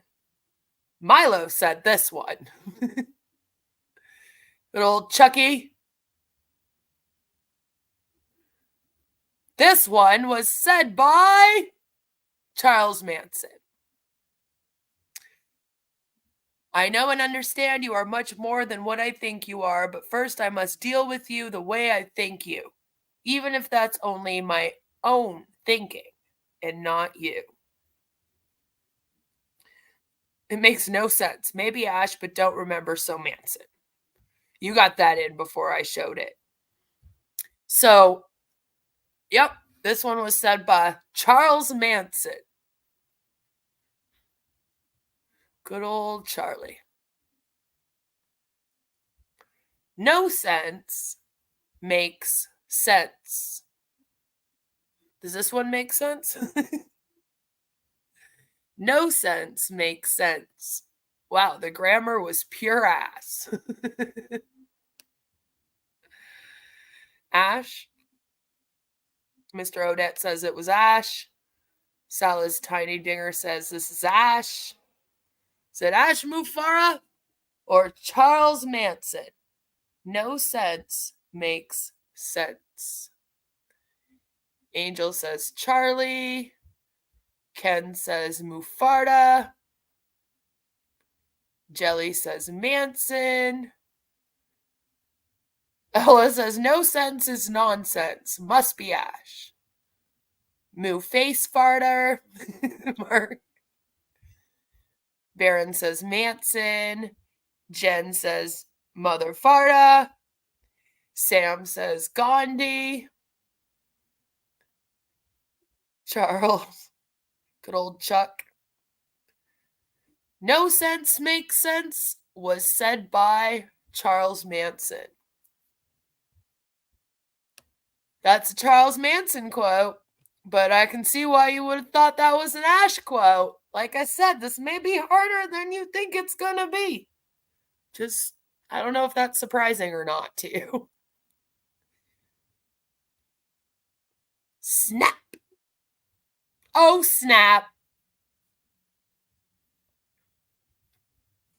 All right, the next one. It's almost insane. And when it sounds like it's insane, you got a winner. You got a winner. Ken says, I got tricked. Mr. Odette says, Ash. King says, Charlie. Angel says, Farty McFartface. I believe that's Ash. Ash's marketing speak. Jelly says, Mike Ellis. By that I meant Ash, yes. Marilyn Manson. Sal's Tiny Dinger says, oh shit, don't know. Ash. Ass. Sounds like Mufarta.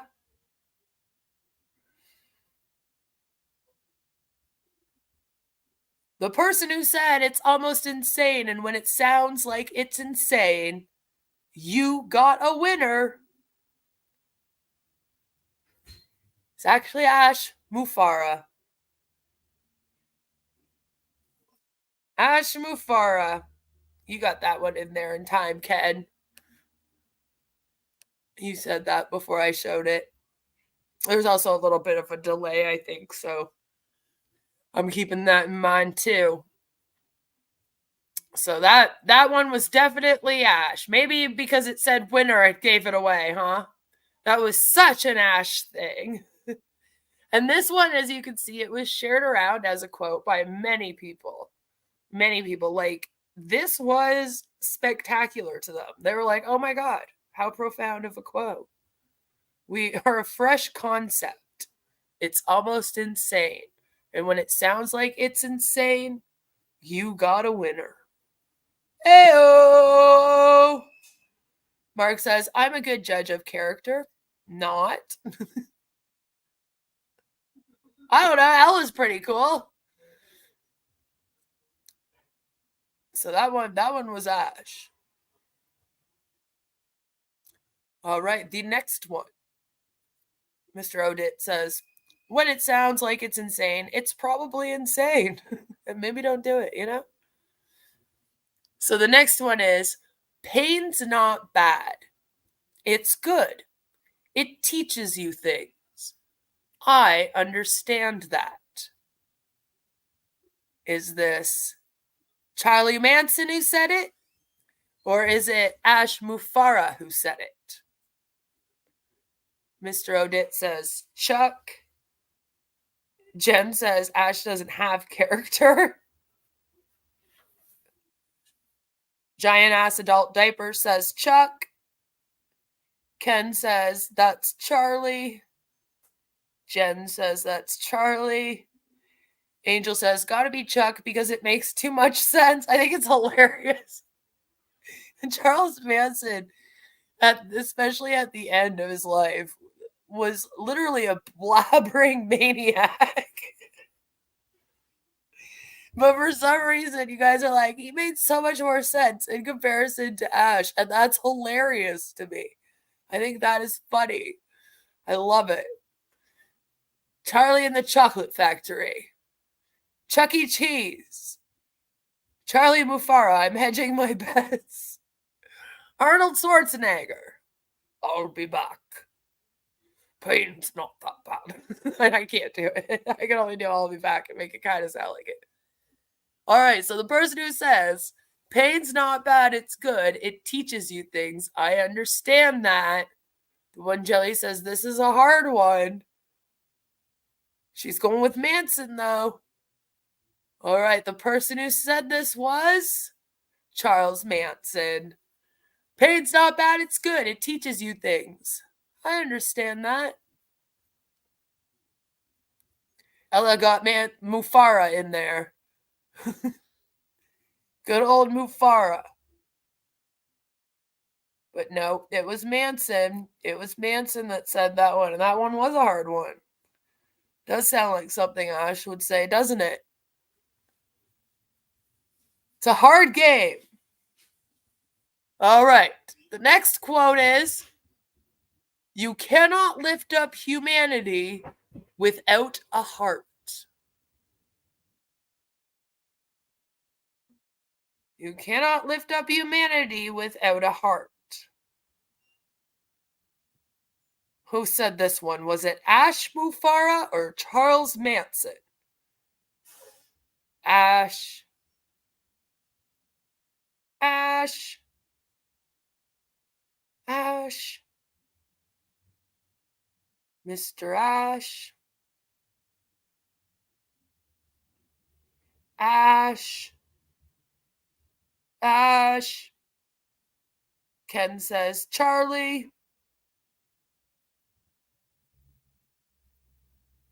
Humanity Ash. Scam Chan says I bake on Ash. Sam says Mother Teresa.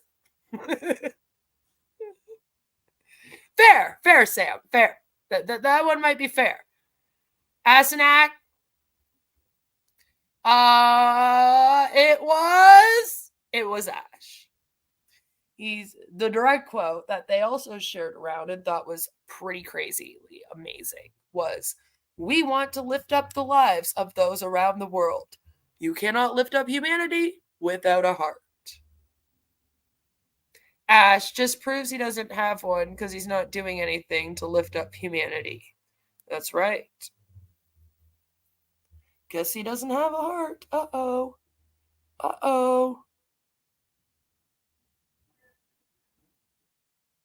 All right. The next one is, "We are not messing around. We are creating history." Ash can't lift. So that's why he can't lift up humanity. He has that psychopath stare in that photo. I know.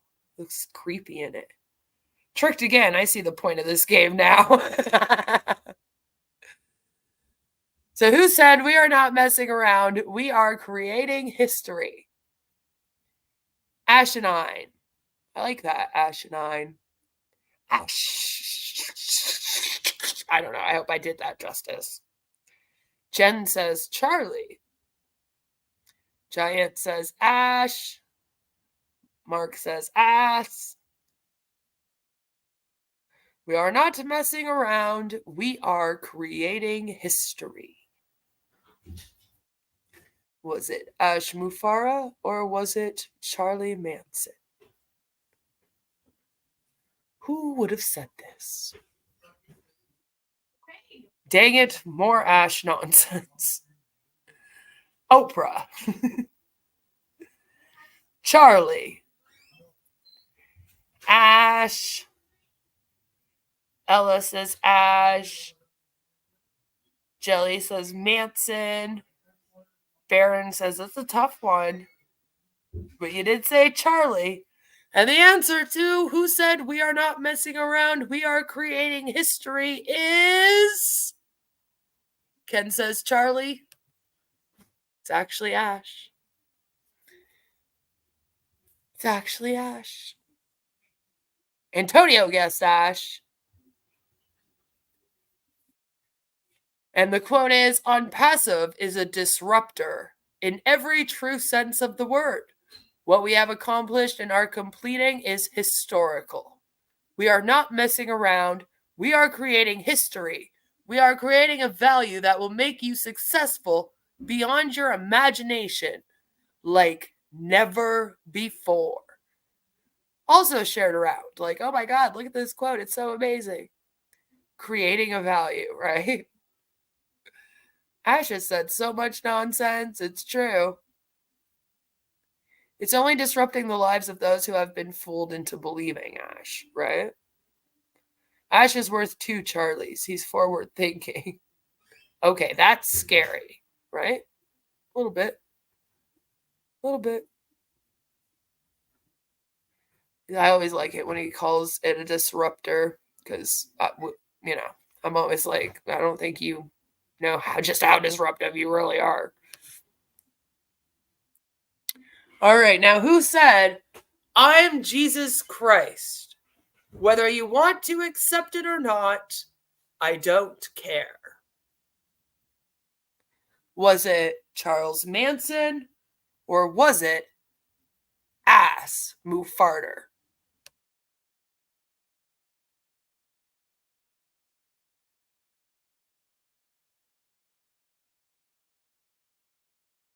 I'm Jesus Christ, whether you want to accept it or not. I don't care. Jen says Charlie. Negs' Bumpy Johnson says Chuck. Angel says Ash wants to say this, but it's Charlie. Ash wishes he could be Jesus, probably. Baron says Charlie. That's Charles or I'm Charles. The founders think this. Of Ash, probably. Manson, but Ash is on his way. Ash never claimed he's Jesus Christ. He thinks he's better, so must be Charlie. Ooh. Charles Manson. Insane in the brain, Charles. The person who said this was good old Charlie Manson. He really did think that he was Jesus at one point. He went on a few rants about being Jesus, actually. So good job, guys. Most of you guys got that one. Only God can stop us. Only God can stop us. Who said this? Was it Charles Manson or Ash Mufareh? When you were a kid, you saw Charles talking about Jesus. Yeah, he has a few Jesus rants. It was the medbed. The medbed spoke up. Deserves a voice too. That was Ash.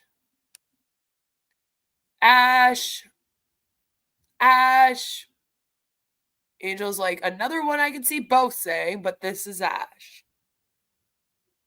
Kish my Ash. Our CEO.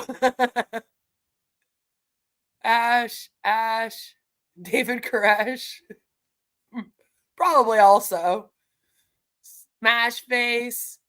And hopefully one day he will. Ash should be careful what he says. Right? Ken says that was Mufareh. So the one that says only God can stop us was Ash. It was Ash. Ash is the one that says that. And he says it quite often. Like Ella says, maybe he should be careful what he wishes for. Because if you believe in God, you're out here saying only God can stop us. I mean, you're a scam, so hopefully. All right. Who said, as long as you're in it, you're going to win it? Who said this one? As long as you're in it, you're going to win it.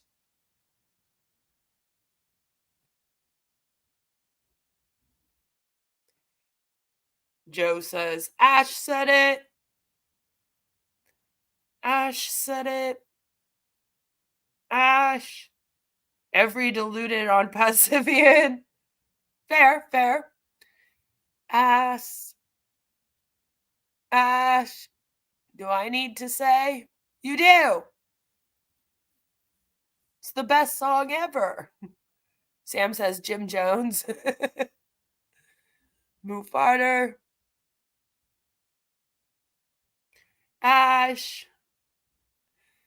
So the one that said, as long as you're in it, you're going to win it, was Ash.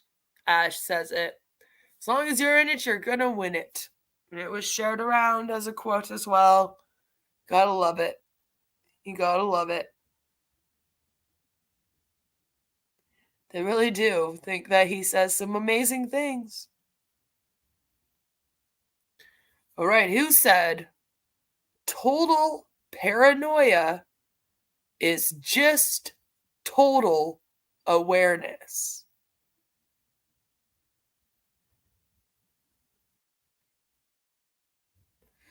Total paranoia is just total awareness. Was it Charles Manson or was it Ash Mufara? Mr. Odette says Chuck, Charlie, Chuckles. Kig says, I meant Chuck. Ken says Charlie.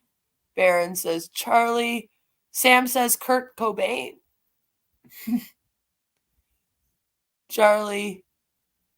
Chuck. Ella says Charles Manson, it's too clever for Ash. That would be Mr. Manson. Yeah, that one was Mr. Manson. Total paranoia is just total awareness, is one of his more famous quotes. So, figured you guys would get that one. The next one is, I was born to do something good for humanity. I was born to do something good for humanity.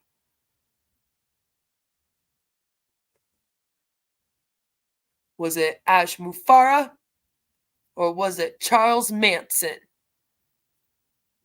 Ash said that. Ash. Ash. Jenna Jameson. Oh, Lord. Maybe she did. Ash. Ash and his ego.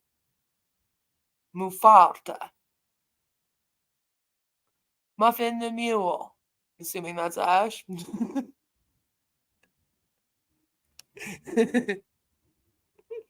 Well, he's not the donkey that Kamal in that meme, Lord. So, I was born to do something good for humanity. Ask the salt, please. That was said by good old Ash Mufara on a webinar. I was born to do something good for humanity. Bonkers, Ash. He is pretty bonkers. He is. And that webinar was also bonkers. That was also the one where he said that he was sent by God. Like this. I was sent by God to save humanity with this. Ash popped another one. And we are still waiting. Yep. So I was sent by God to save humanity with this. Ash said it. Might have given it away a bit. Just saying. That's why you got to pay attention over here. So who said I was sent by God to save humanity with this? Was it Ash Mufara or was it Charles Manson?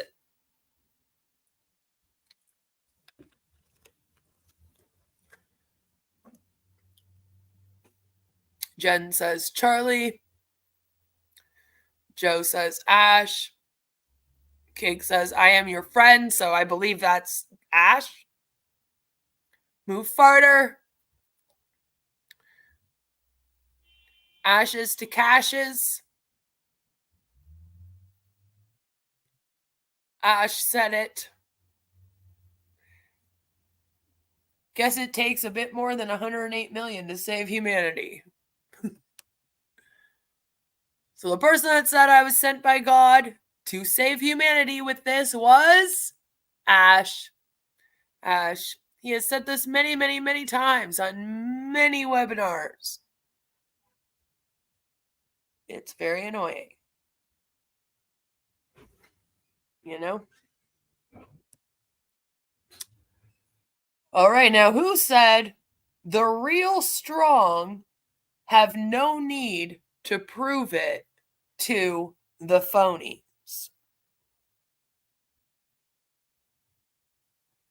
The real strong have no need to prove it to the phonies. Was that Charles Manson or was that Ash Mufara?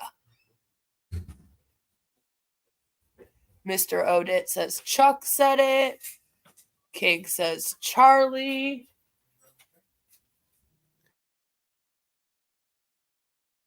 Sweet. Joe says Manson. Gotta be Charlie, but Ash could say this, possibly. Sounds like Charlie, Chucky, Charlie, maybe Charlie, Tanya Onpassive.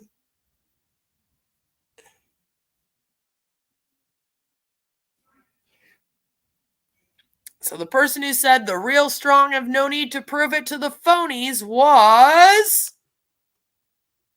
Charles Manson. You got it in there, Violet.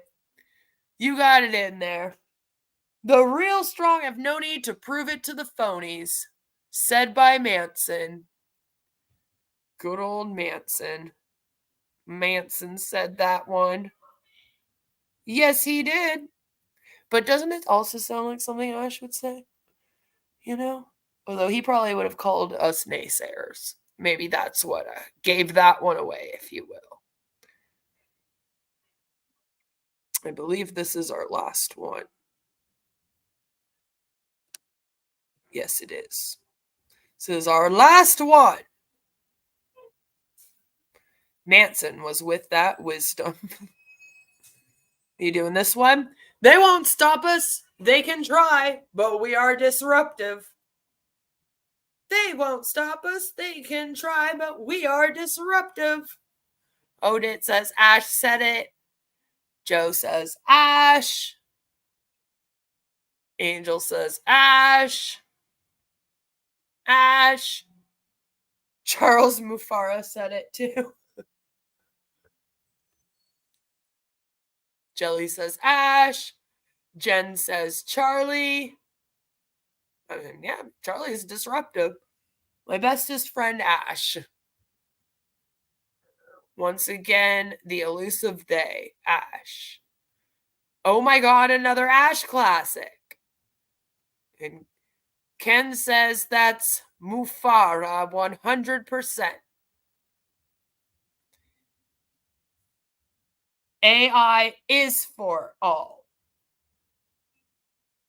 Shouldn't it be? Anyway.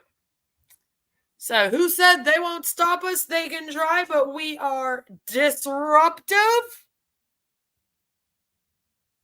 Ash. Ash said it. That was an Ash quote. Yes, he says that one quite a bit. Yes, he does. Thank you guys for playing Manson or Mufara. Hello, Mr. Level. Good to see ya. I hope you guys enjoyed that game. Maybe we can play more of that in future. Or we can find other people that we can compare quotes with. And yeah, maybe that one can be a staple in our FriYAY. Let me know what you think about that one down below. But I had fun with that one. I thought it was interesting. And it's crazy to kind of not know who's saying them and be like, I literally don't know if this one was said by Ash Mufara or Charles Manson. And it's weird. But, you know, that's the way it is. That's the way it is. Good. I'm glad you guys had fun. Ash disrupted Onpassive, but I didn't expect him to admit it, right? So the next game that I have for us to play is a game called Zoom in on it. Zoom in. That's what it is. Let's play Zoom in it. Good old Zoom in it. And how do we play this game? I'm going to show you a picture. I'm going to show you a picture. It will be related to Onpassive in some way. It's either going to be a picture of a close-up of a person or a logo or something else very much identifying that you'd be able to guess. maybe a picture of a product or something, you know. And then you are going to have to guess what it is. So look at the picture carefully. And then in the chat, put down the name of the person or the product.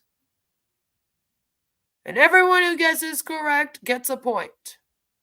Person with the most points win the game. Although we're kind of just playing for fun here. But you know. You can brag if you figure it out you won. Angel said, if it weren't for my knowledge of serial killers, a few would have really fooled me. Yeah, it's kind of creepy. Salah's Tiny Dinger. That will not be in here, Joe. I have not seen it, and I refuse to look. So, good. I'm glad. I hope that you guys do have fun with this one. So, are you guys ready? Are you ready? Give you a few seconds to get ready.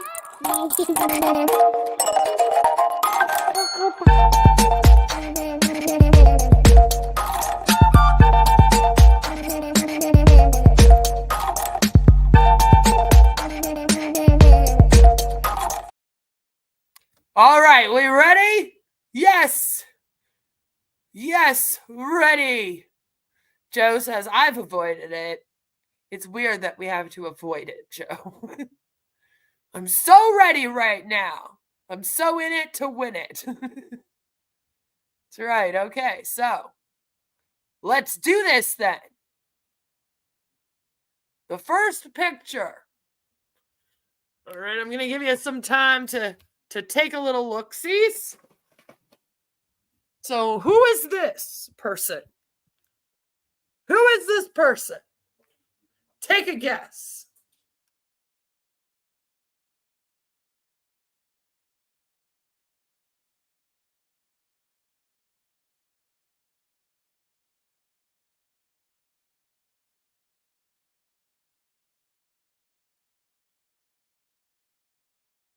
All righty, you guys guessing?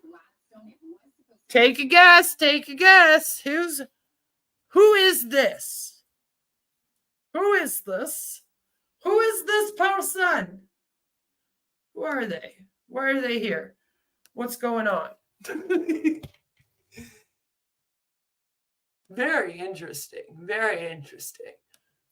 Mr. Odit says it's Marty. It's Marty. Angel also says it's Marty.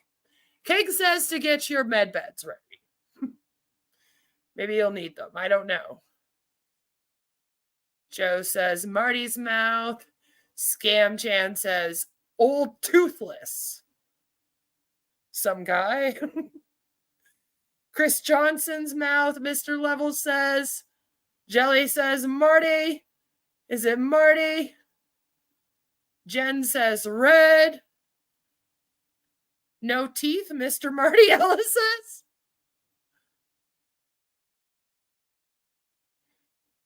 You know?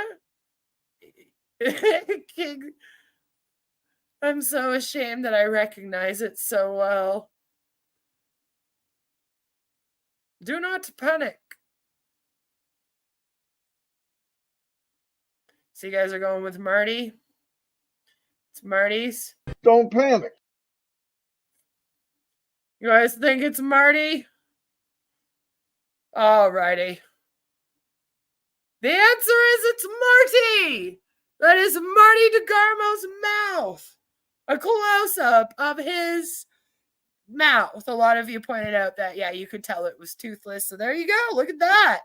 Angel's ashamed of herself. But hey, you know what? I think most of you recognized it. So maybe that Angel can feel better. All right, the next one. You guys ready for that? Boom.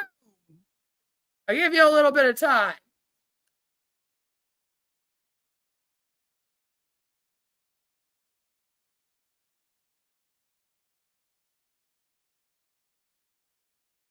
Like, what the heck is this?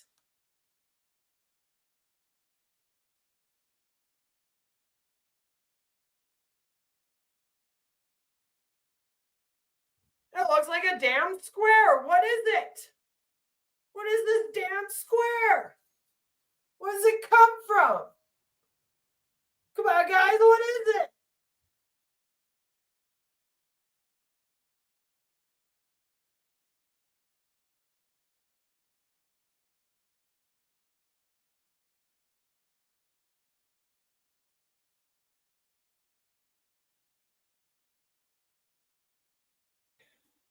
So what do we got?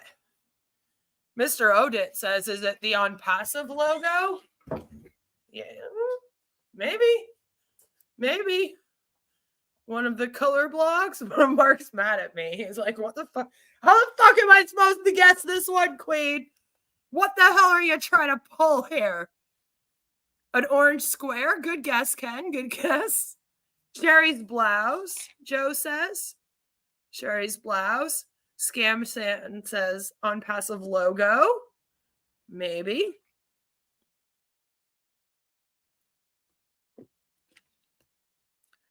Square from the Onpassive logo. The stain in some old diapers. Is it the logo, Mark says? One of Marty's teeth he lost under the sofa in 76. A major close-up of his lost tooth. Was it next to his lost Johnson? Is that where that went? Did we find it? The sun? Tanya's hair? Ash's skin tag? Well, if you guys said it was the logo, you got it right. It's the little orange square on the Onpassive logo. So Mark gets a point, and Angel gets a point, and Scam Chan gets a point, and Mr. Odit gets a point. I'm not keeping track of any of the points. Keep track of your points, damn it. My whole life on Onpassive. Nice. I should have got that one. It was a hard one. That one was hard. I wasn't actually expecting as many of you guys can get it. But, we've been here for so long. When you guys started going the logo, I was like, holy shit.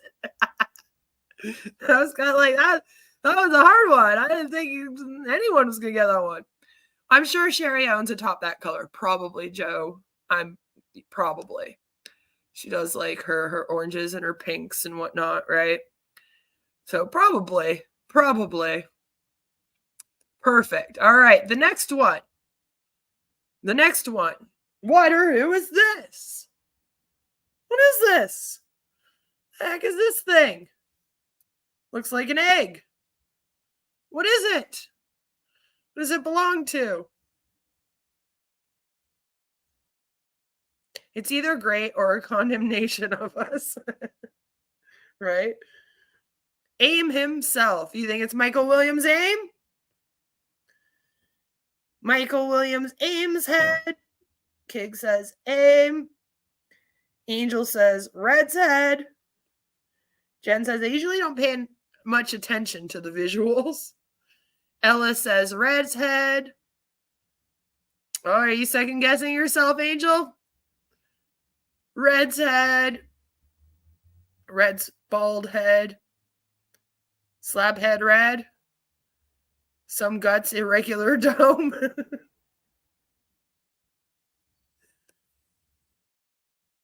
What is this thing? Zoomed in. What is it? It is? Mr. Odette says, there's only one head out there like that. Is there? What did you say, Mr. Odette? Michael Williams?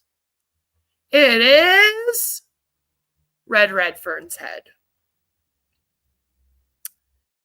It's Red Redfern's head.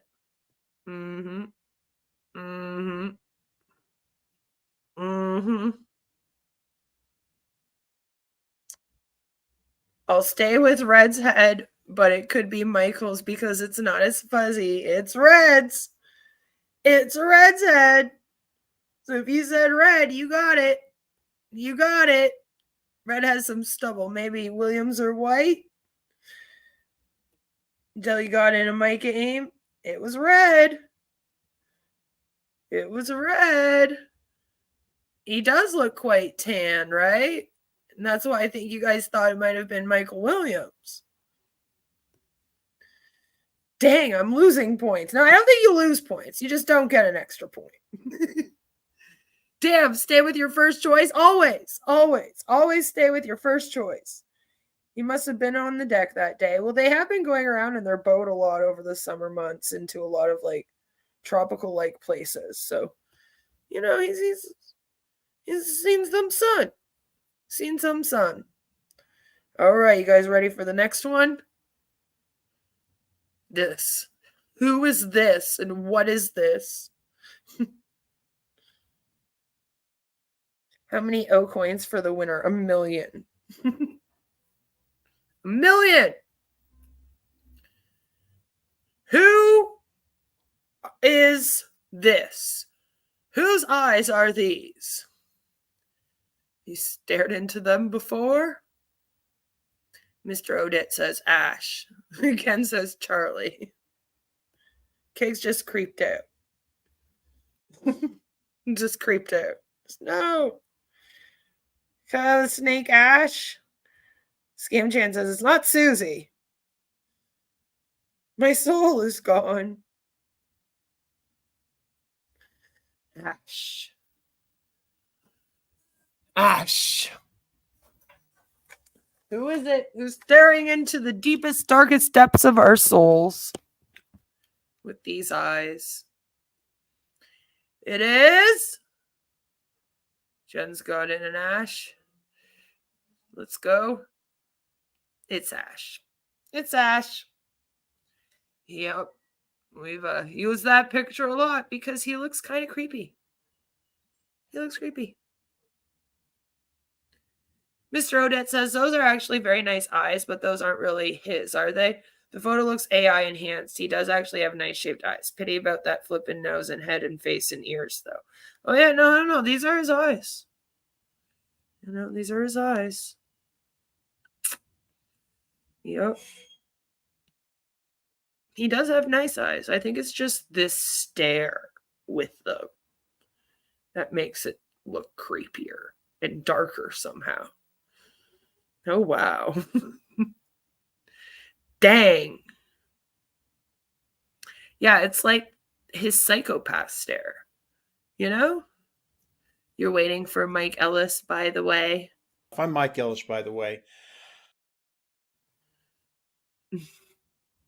He might appear. I don't know. Alrighty. Who is this? Who is this? Jen says the eyes are nice. The rest of him isn't. Ash's nose looks like it was molded in the Muppets. That's why he's hypnotized everyone. I mean, pretty much, yeah. You could refer to it as that. Lynn? I don't know her name from Rob Lynn. The lady with Ron, that's Lynn. I believe you meant Rob. Lynn. Lynn. Yep. Nakamoto. Bonsai.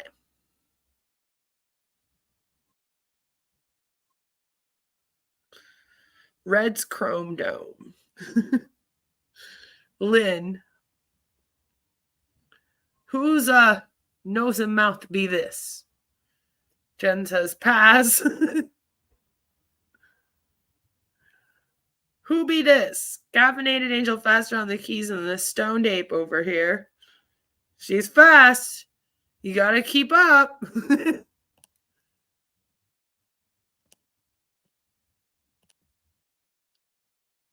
Michael's Chrome Dome.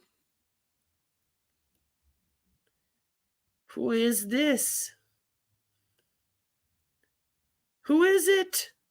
It is. Are we ready? The person that belongs to this picture is Lynn.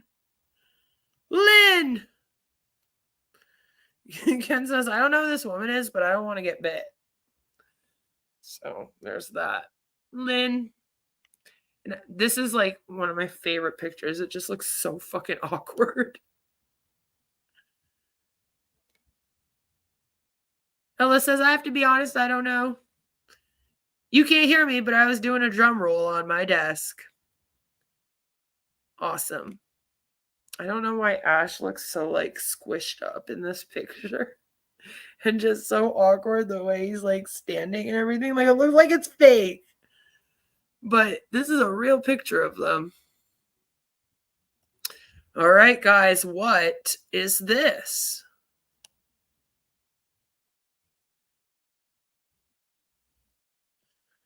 What the heck is this?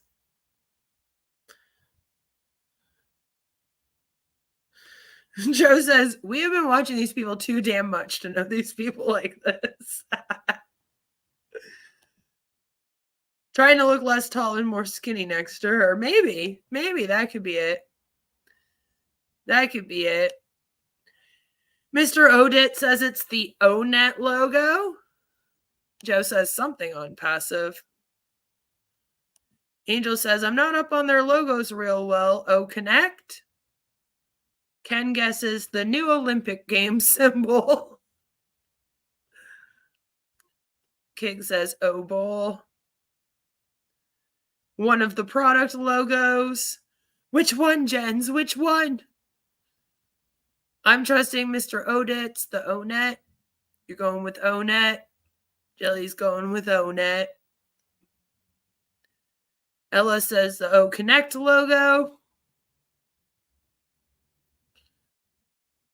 Mark says it's ONET or O Connect. Pick one, Mark. Pick one. That's cheating, sir. That's cheating. So which one is it? Is it the ONET, O Connect, O Tracker, O Trim, O Mail?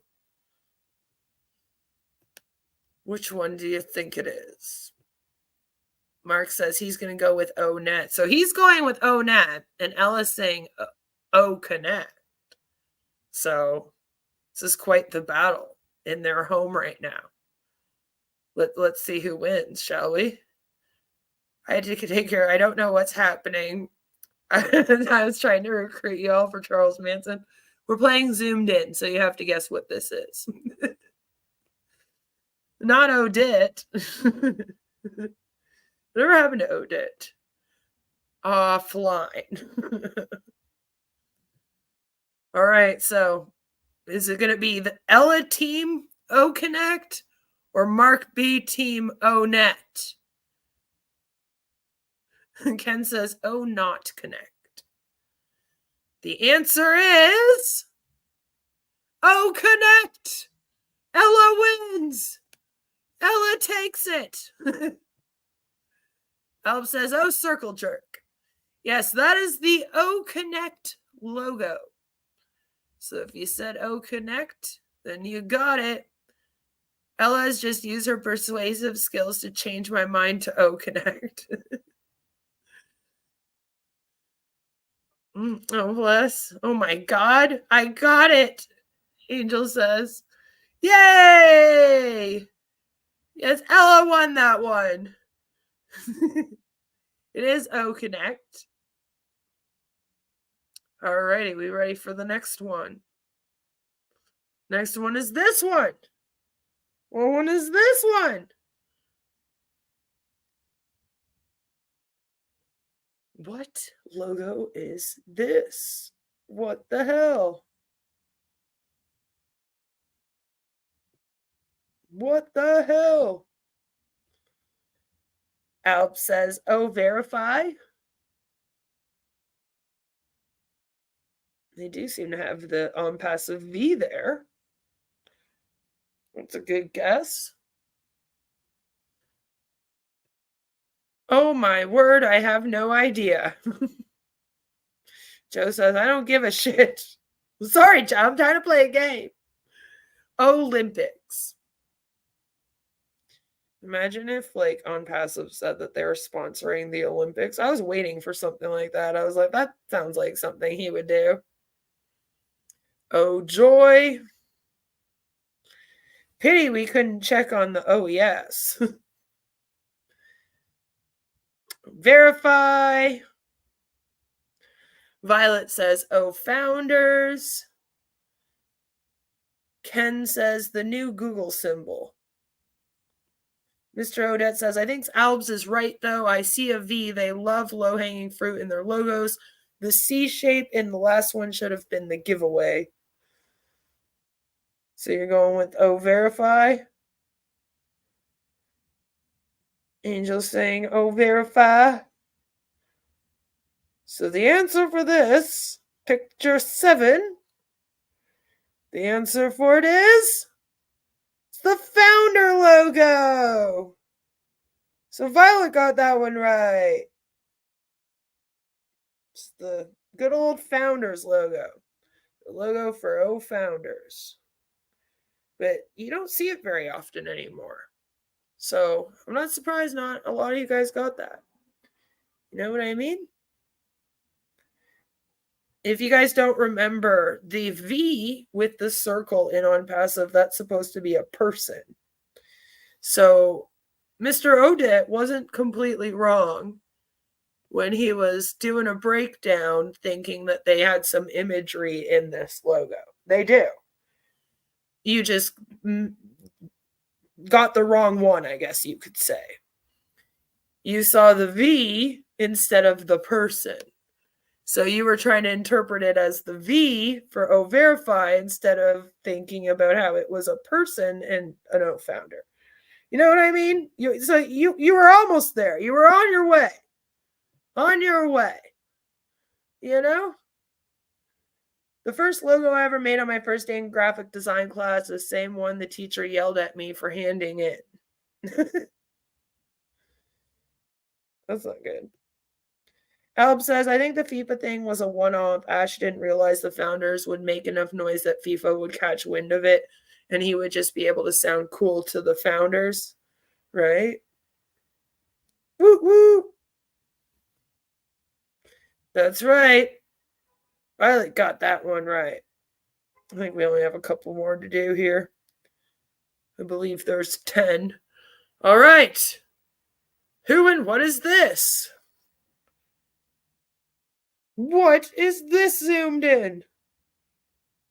Or who is this zoomed in? However you want to say it. What the heck is it? What is going on?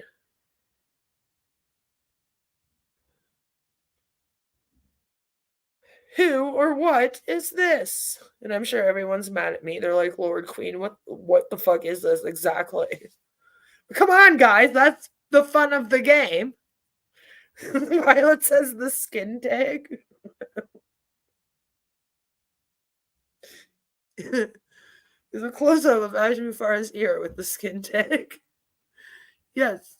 The Google mods would block my answer. Joe! Mimi Ellis, by the way. Mime Ellis, by the way. I think he meant Mike Ellis, by the way. I'm Mike Ellis, by the way. Sorry, it took me a second, Ella. Marty's last remaining hair. It feels like Chris Johnson. Those glasses are right in his eye socket. Kig says genius, Ella. So I think that Kig agrees. Mike Ellis, by the way. Creepy narrow eyes, by the way. Something from one of the founders' backgrounds. I mean, a little bit looks like that, right? Scam Chan says Ellis for sure. Oh, Julie blinking? It's a good guess. It's a good guess. So what is this? What is this? Alb says, I think Ella's got it. Although eyes almost closed. William Shatner Johnson? Mark says. It is Mike Ellis, by the way. Yep, it is. I'm Mike Ellis, by the way. There's a close-up of his squinty eyes with his glasses there. I thought that some of you might recognize that it was glasses and then maybe guess him, or like, is it Cone's Mana that has glasses? Does Mike Ellis wear mascara? No, he's just like really squinting. He's often squinting, actually. I find he's either like really wide-eyed or he seems to be like really squinty. And lately he's been more squinty than usual, you know? Alp says, Ella Poppy gets 1,000 Canadian points. So that was good old I'm Mike Ellis, by the way. Now, what is this? Or who is this? Or what's going on with this? What is this?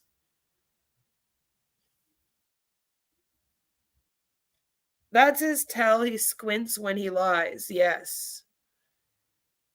Yes. When he's really thinking, I feel like, right? And usually when you are lying, your brain's actually in like overdrive. You're like double thinking. People who lie, right? They're thinking of the lie and then like how they're going to tell the lie, how they're going to convince you with the lie.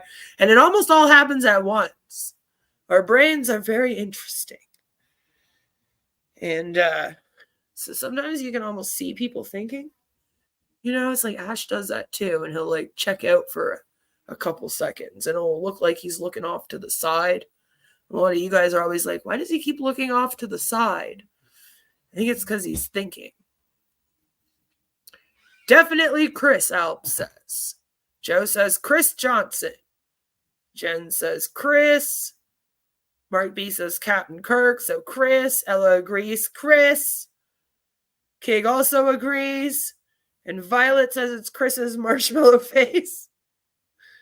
Also looks like Bernard Manning, a past UK comedian. Oh, yeah? Let me just see what does that person look like? I don't know that one. Oh, yeah. Okay. Alrighty. This person.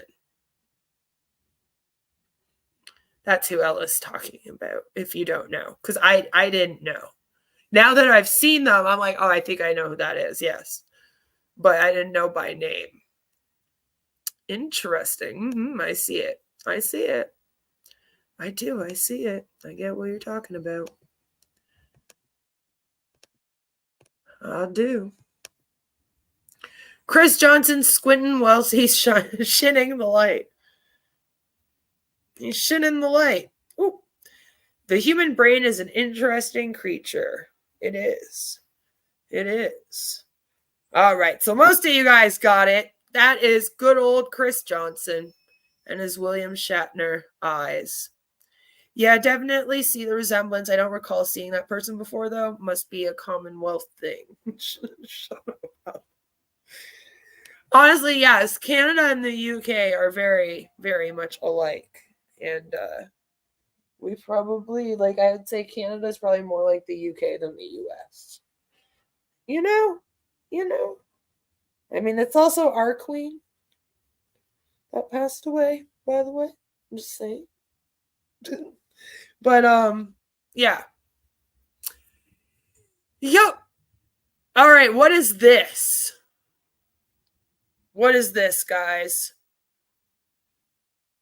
Alp says, I answered first. I get 1 billion Canadian points or 10 American. I don't know. I think your exchange rate is messed up. I'm just saying. I think this is the last one. Yes, it is. So what is this weird looking thing? Violet says the 360 logo. Joe says it's a 6. 360. Bottom half of the 6 in the 360 logo. Jen's was very specific. Onpassive 360.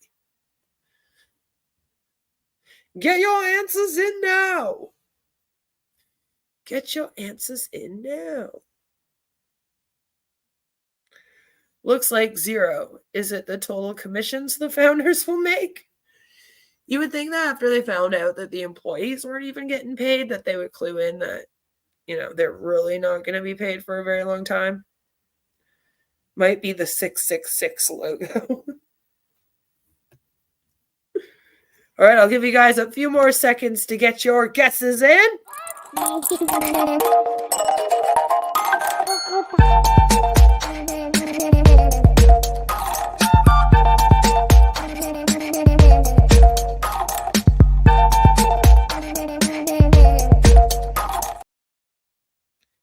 Alrighty. The answer is it's the 360 logo. You know, Alp says, I think Insulin Violet is right. 666. Queen of Karma is trying to convert us all. Manson 666. We know what's up. Chili says it's a 360 logo. Yes, it is. It is. It is the 360 logo, and you are right. It was the bottom half of the 6. Like Jen said, bottom half of the 6. Thank you for playing that game with me. I enjoyed it. I found it quite fun. Let me know if you guys want to play that one in future. Because any of the ones that you guys really enjoy and want to play again, we'll keep those ones in mind for future FriYAYs with the Sayers of Nay. So thank you to everyone that played. I believe that it was pretty close. Angel got a lot of them. So it's pretty close with like Angel and Violet here for the winners. For the winners. Yes, it is. So if you guys like that one, let me know, and I'll add it to the list of games that we can play. I'm also trying to figure out how to do the bingo thing. So I was thinking that maybe in future for Friday, we can also do a bingo game where maybe we just watch a few clips and, play some bingo. So that's also for future. So now we got a choice. We can watch the video of Bill Must that Sherry narrates, and then we can play Never Have I Ever, the Onpassive edition. Or we can play the game first and then watch the video.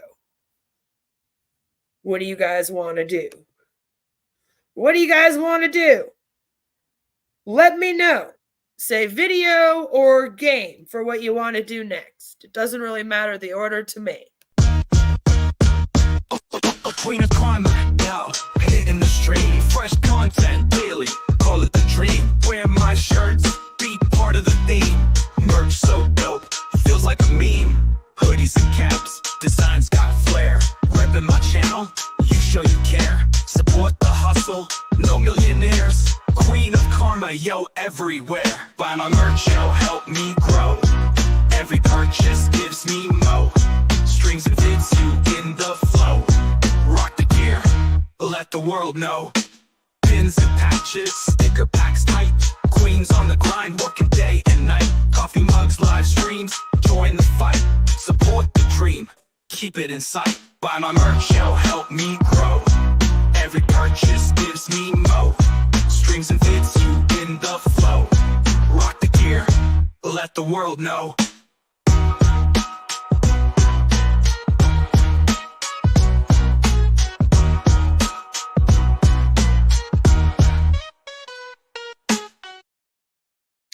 Alrighty, so Joe says, do the video first, please. Video.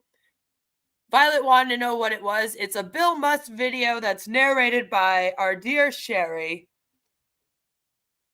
Oh, poor Sherry. Jens also wants the video. Alps said, Alex Trebek, born July 22nd, 1940, Greater Sudbury, Canada. Yep, I got 50 billion points. I declare myself the winner, even though I missed all but like 2 questions. All right, Alps, you do that.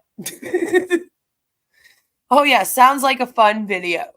All right, so we'll watch the video, and then we'll do Never Have I Ever, the Onpassive version.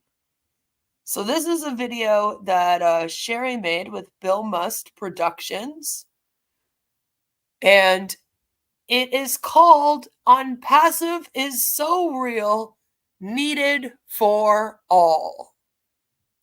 Onpassive is so real, needed for all. Sherry Dershowitz and Bill Must Productions. It's like 4 minutes long. Onpassive is so real and needed for all. I'm so sorry, but like,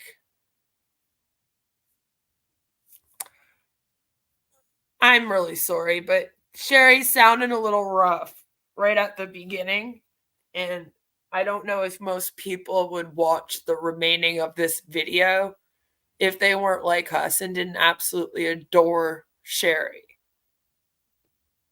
Onpassive movement will be like nothing you have ever seen or witnessed in your lifetime. Onpassive is not just a business transaction, it is relationships. Onpassive is bigger need than even 5 years ago. We have left even 5 years ago it for the concept, the journey, the dreams, and the love. Onpassive is a true movement to the core.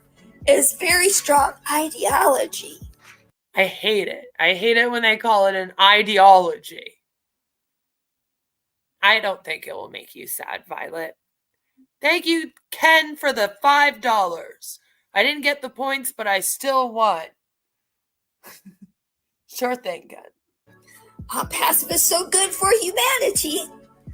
They have realized the value of financial freedom and time freedom. Oh my God, they? You mean like they? Like the they we're all supposed to be careful of? I hope not. Oh. At the same time,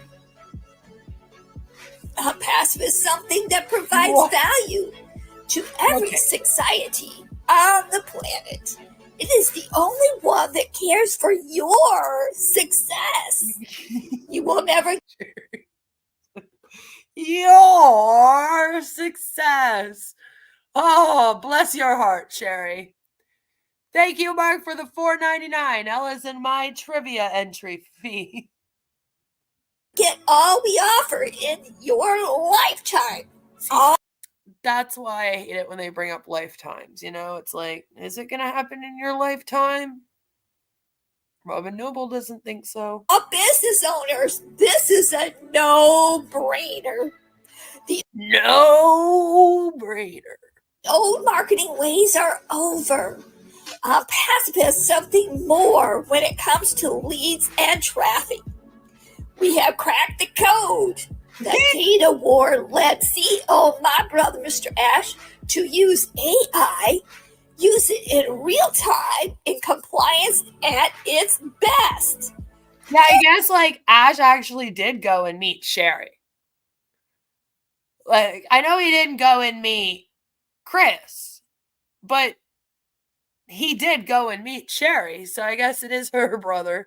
Which is like, my brother. I don't know. It just sounds different as soon as she says that. It's almost like she gets an accent too. Alps, thank you for the $10. I hereby declare everyone that didn't join Onpassive the winner. Woo woo. We're all winning. We're all wieners. This is a game changer. The breakthrough. I love how Sherry like starts to read it and then halfway through the sentence realizes that she's supposed to sound excited. You know, like she'll be reading it just normal, first couple of words. And then it's like she clues in that this is actually supposed to be like an exclamation. So she'll be like, woo! And then it always makes me giggle. Through is bulk of AI generating leads at a better price and something way better. What? Wait, I have to hear that one again.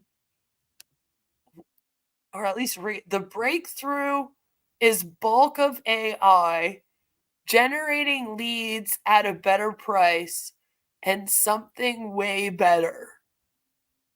Okay, so I'm not completely insane. That really doesn't make much sense or like mean anything. I guess it kind of makes sense. It just doesn't really fucking mean anything.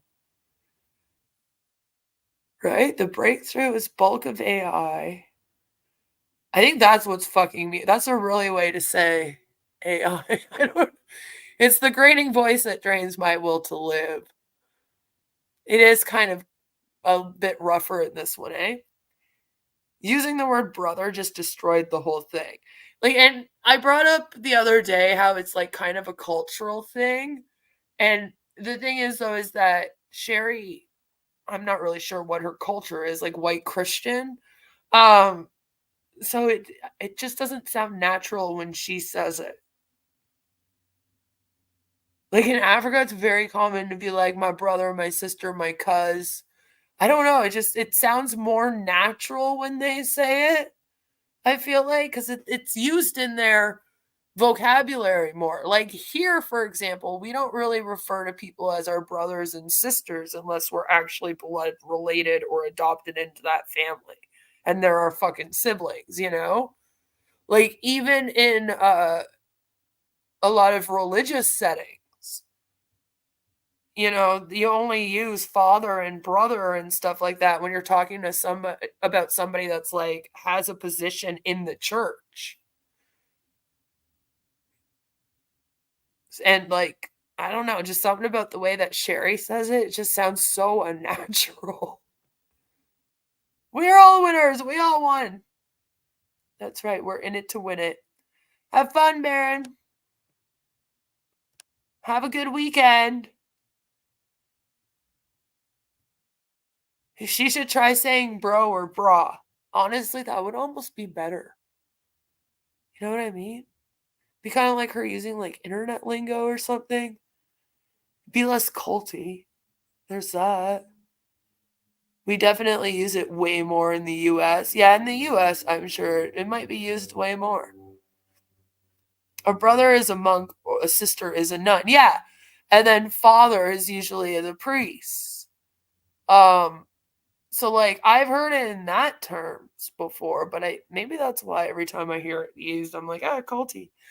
I don't know, but when Sherry says it about Ash especially, it just feels so out of place. Especially since her and Ash aren't really that close, although she has met him in person. Thing way better. One big thing about tech, the transfer of AI is touching. We have come to know people's lives, their stories. But that wasn't because of AI, though. You're not using AI to like go and dig up people's stories. I mean, that would make some sense then. But the way that this is put, it sounds like you're saying that because of AI, you got to know people's lives and their stories. And I'm like, no, really, AI didn't have anything to do with that. So, my brother Ash and his... See the way...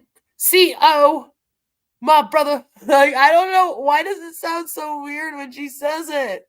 So, my brother Ash and his wife, my sister... Does she put a black scent on? Is that what that was?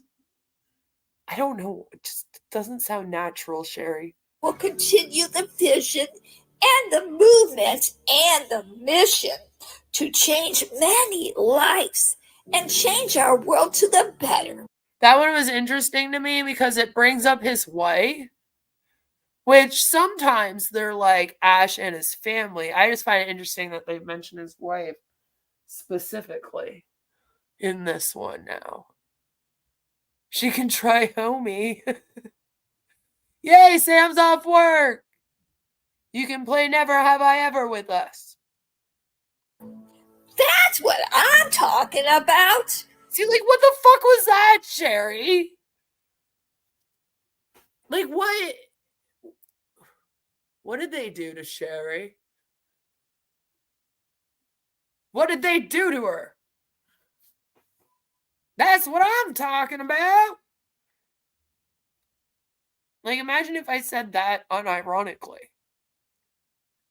Is this the best voice talent available? Well, no, they have John Barilla, damn it. I mean, he actually was a voice actor. Would he not do some voices? Violet says, this is killing me. Good. Told you it wouldn't make you sad. I never said you wouldn't cry with laughter. I don't... Fuck. Jesus Christ, Sherry. I don't know, it sounds so unnatural from her. That's what I'm talking about.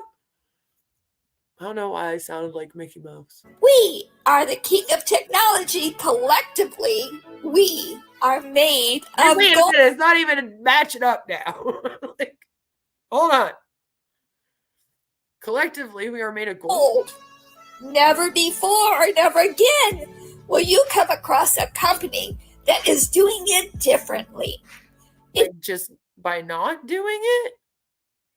I hope not. I really hope not.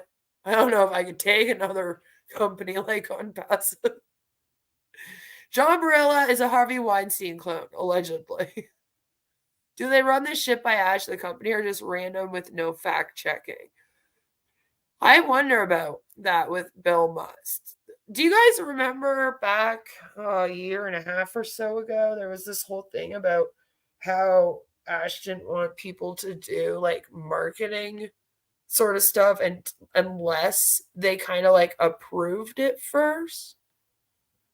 It kind of came up. It's written in their affiliate agreement that it all has to be approved by Ash/Onpassive. But like I don't know who they would send it to in order to get it approved, and I don't know if this has been a thing.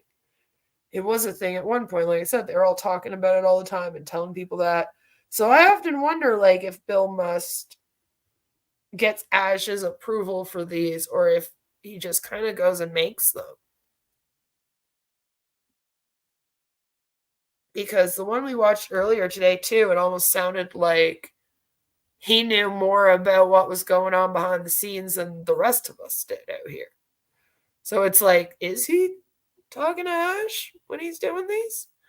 I can't really give you an answer. I don't know. But it would be interesting if he was. It is about correcting the corruption and help humanity worldwide. Onpassive has made something that was so complicated and made it more simpler and more secure. They're like, if Sherry can figure it out, surely you people can. Come on. Do it differently. Phase 1 is just Onpassive ecosystem, the new way to use the internet. More secure. Sherry always says it's a new way to use the internet. And nobody's ever created an ecosystem with a few products before. Here we have our own data centers. This was just released like this week. This was literally released like a handful of days ago. I believe it was like 4 or 5 days ago now.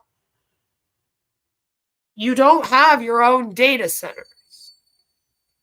If you had your own data centers, surely your website and your OES and everything would be working. Why would you want everything to crash for 2 months and be down? That makes no sense. The reason why you're not up and running is because you owe $3.4 million to AWS, which I doubt you would do if you had a data center. So why is there Onpassive is so real, needed for all, Bill Must videos, that's what it's called, with Sherry narrating, claiming that there is a data center done on like the 19th of August while everything's crashed because there is no data center. We have our own data center, ARE though. Our own data center, lovely. Gotta love that too. The new way to use the internet, don't use it, right? The new way to use the internet is just, it doesn't exist.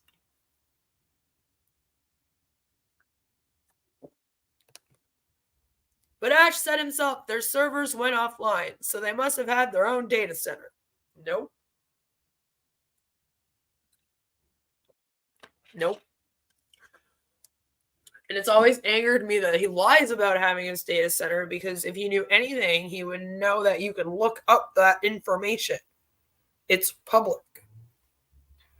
So I was kind of giggled to myself, like, he really thinks that no O-founder has any critical thinking skills and would ever think to themselves, I'm going to go look into that and see, like, who is hosting Onpassive.com. and then find that info. But here's the thing. None of them did. And even after I presented it and the recovering Hunbot presented it all over the place, they'd come and argue with us. And like, be like, no, we do have one. Even Derek said it. Yeah, we have data centers. No, you don't. Come on now.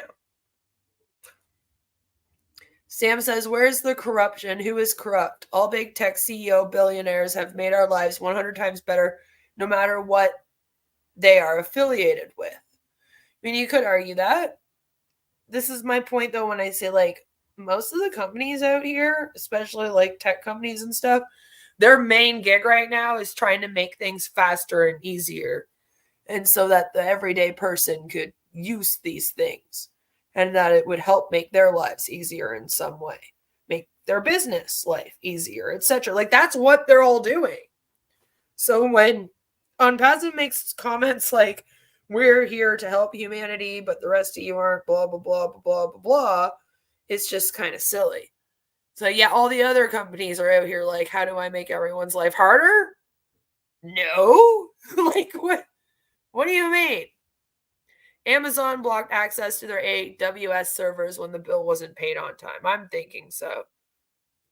That's what Ash pretty much said.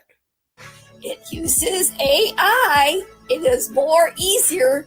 A single login. Love that.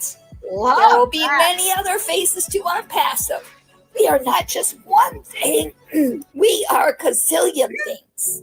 So Onpassive will have what you need and looking for. It is not a matter of if you will get in Onpassive. It is when. Get free registration, free digital products now. Live more, give more, dream bigger, worry less.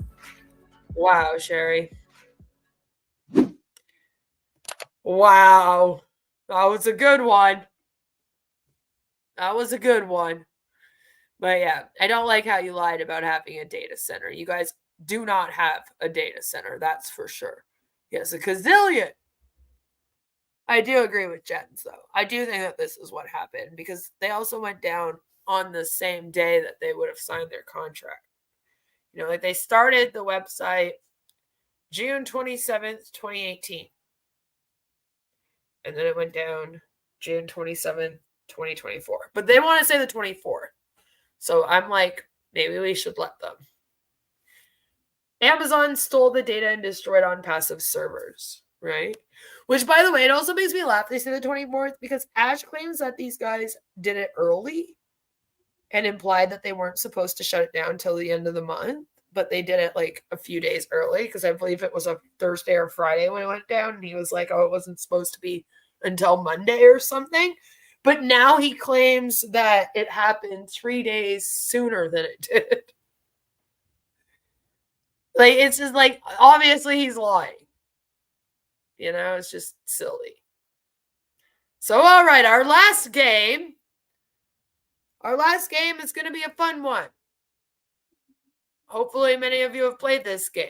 It is called Never Have I Ever. Never Have I Ever, the Onpassive version. That's right. Are you ready for a new game? Are you in it to win it?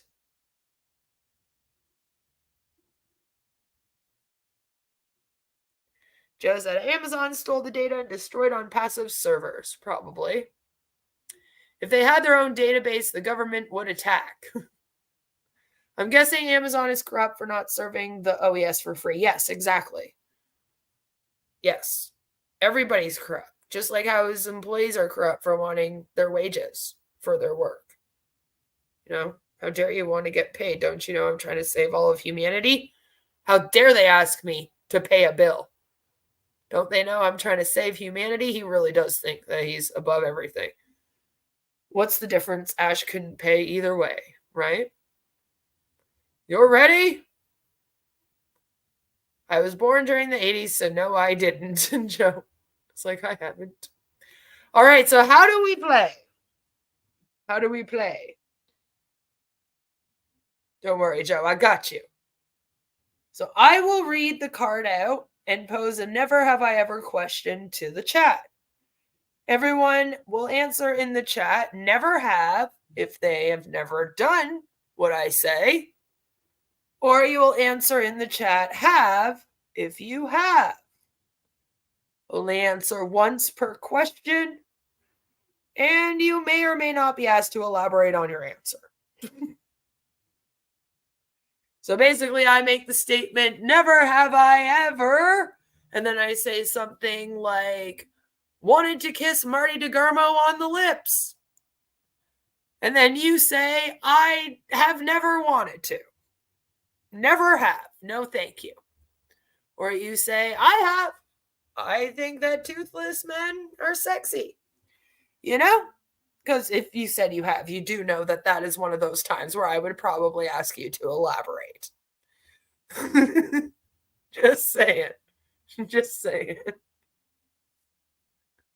Yikes, Violet says. So this is kind of a fun getting to know you game. Getting to know you game. And I'll, of course, also be giving my answers. All right, we ready? Are you guys in it to win it? Give you a couple seconds to get ready.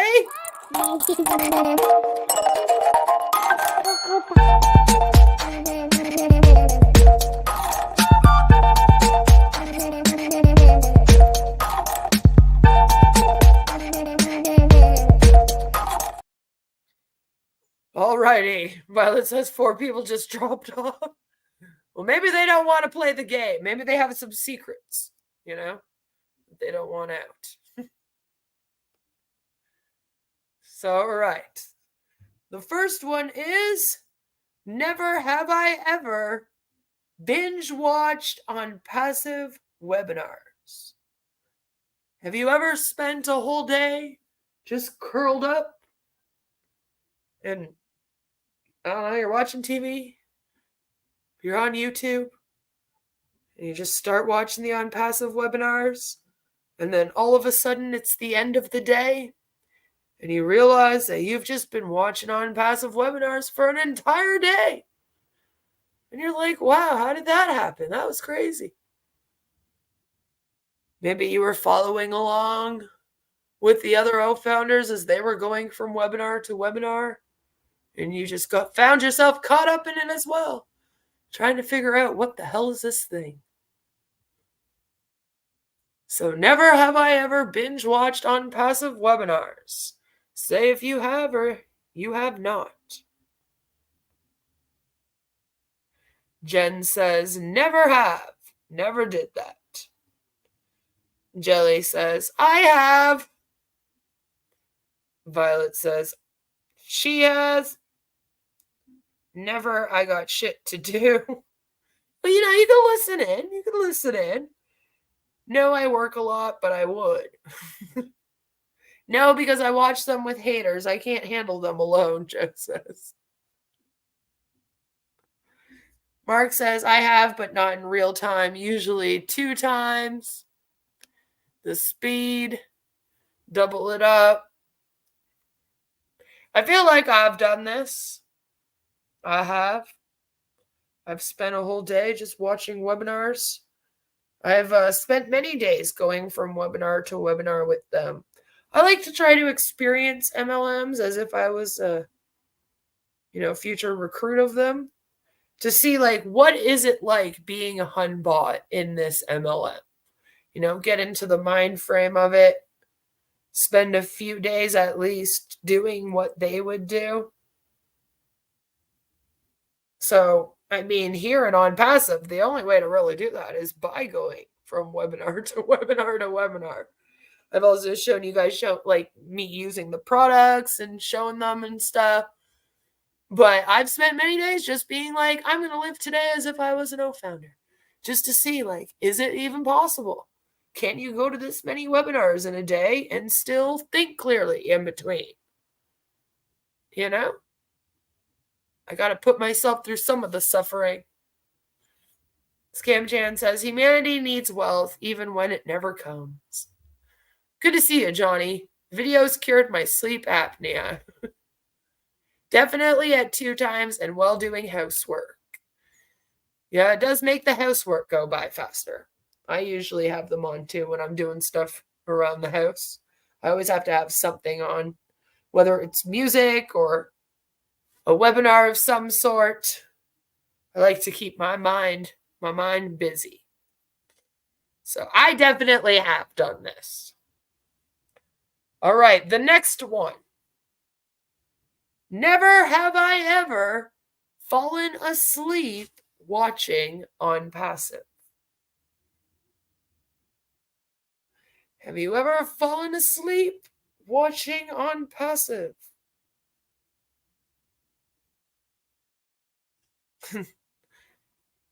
Marty has lips. Joe says, very narrow lips. Joe says, nope, I haven't. You've never fallen asleep watching Onpassive? Never fallen asleep watching me either? I was expecting you to say, yes, Joe. I accidentally fell asleep watching you once, and you were reacting to Onpassive. That can count. That can count. Jelly says, oh, yes, many times. Jelly's a true OG. Have so many times. Have, it's a perfect sedative to cure insomnia. I mean, that's what Johnny was saying, right? Even for sleep apnea. Jen says, never. Sam says, yes, those engineer mic webinars were brutal. Nope, you haven't? I've fallen asleep like that cartoon critter. It's like that. I actually have never fallen asleep watching Onpassive. See, I usually watch them during the day when I'm doing stuff. And my husband and I have a no YouTube rule in the bedroom. So I don't watch YouTube at night, like right before bed or anything. So I've never like had it on in our bedroom and then like fallen asleep to it, for example. You know? Really, Queen? Yeah. Yeah, we have a no YouTube policy. You know, I like to watch crime shows or a movie to fall asleep to. It's kind of important for me to have something on when I'm sleeping, and it has to be very specific. And I don't think Onpassive would do it for me.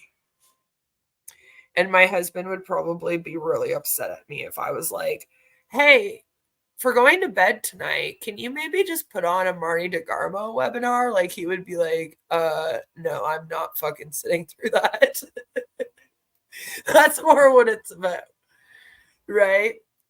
It's just like when my daughter was little, she also had a no YouTube rule in her room because she could only watch YouTube when I was there with her so that we could ensure she wasn't getting anything like bad. So we kind of just like made the rule in our bedroom, and then it just kind of stuck because it was like, well, I'm never going to want to watch YouTube going to sleep. Sorry, guys. You know? Mainly just because hubby's like, I don't want to watch any of these people. That's a good rule. No YouTube in the boudoir. No. Never ever 18-hour webinars. Good idea. You watch Seinfeld? I've watched Seinfeld to sleep before. It's just I have trouble sleeping when there's a laugh track or a clap track sometimes. This is what I mean. Like I need to have like a background noise, and it has to be very specific. But every once in a while, I will fall asleep to some comedy. But then I find myself like waking up when they're doing the laugh track. I'm like, damn. Marty, the super passion killer, right? Rob Lynn or Dr. Patience webinars work the best for me to get to sleep quickly. I simply don't watch their stuff and play games while watching most other videos. Makes sense. Marty is major birth control. I fall into deep hypnosis every time Ash says the word humanity. Just utters the word. Johnny's over here like, All right. Never have I ever laughed at a bad O-Founder joke, as in an actual laugh, where you were like, oh, that was a good one. Never have I ever laughed at a bad O-Founder joke. Even if you knew it was bad, you were still like, you know what, though? That was funny. That was funny. I probably have. I probably have. I'm not going to say I haven't. Joe says he has. Ken says we have all laughed at those. They tell jokes. Like cringe laugh? Yeah, I can count, I guess. Have probably. I can count. I can count. Chris has been quite funny in the past. Not so much anymore. But there was a time at the very beginning of me reacting to Chris where he was still quite enjoyable. The cult hadn't like sunk its teeth fully into him yet. You know, back when he was Captain Chris from the boat. Because he used to be the one on the boat, believe it or not, before Red was the one on the boat. And back then, like, he told some bad jokes. But he was actually, like I said, an enjoyable bloke to watch. And I find him funny. I was like, hey, I'd go out for a coffee with Chris. He seems cool. I don't know if I still feel that way, though. Mark says, have laughed at Onpassive. That's the biggest joke. Fair. Fair. Very, very fair. All right, the next one is, never have I ever liked an Onpassive webinar unironically. As in on YouTube. Have you been on YouTube, seen a webinar, and liked it? You hit the like button. You were like, yes, this is some good stuff. And if you're in Onpassive in the past and you left, you got to think back. I laughed that time Ash teleported from his chair. I know. I don't think he was doing a joke, though. We definitely made a joke out of it. Nope, never. Not even accidentally. I like Sherry's. Every once in a while, I'll go watch Sherry. And I will give Sherry a like. It might be a pity like, but I have definitely given Sherry likes on her channel. Mainly, yeah, it's a pity like. I'm like, I feel bad for poor Sherry out here. Streaming to 3 people. I'm one. Jelly Snack's another one. It's probably like Salami Nugget or something. That's the 3rd. You know? And I can't help but feel kind of bad. I'm like, oh man. Poor Sherry. So I'll give that motherfucker a like. All right? I'll be like, I got you, Sherry. It's all right. Life is hard. I'm always tempted to out of habit, but I have not. I think I have a couple of times just out of habit. It's like randomly you go to watch a video and then I accidentally hit the like button because I've been doing that with people that I actually like all day. And then I'm like, oh shit, wait a minute. What am I doing? I've probably done that. Neither of those steps. Joe says, no, I have not. Have. Usually OTech pros because they're so bad. Mark's like, I'm going to give this a like because it was like a bad movie and it was enjoyable. I've hit the like button only to purposely unlike. Was it by mistake or were you like, oh, I see. Sam was playing games. Hidden like followed by an immediate unlike gives them some false hope. Yay, someone liked it. Oh, wait. No, they didn't. You're trying to do that, huh? Ken says, what Joe said. No? No? Yeah, I've only really done it either on accident, because I'm not going to say that I haven't done this out of habit, like Jelly brought up. I most certainly have. I remember doing it once or twice. And I've definitely liked Sherry's. Even if it's a pity like, it's still like, I've still given it a like. All right. Never have I ever thought about joining the MLM cult Onpassive.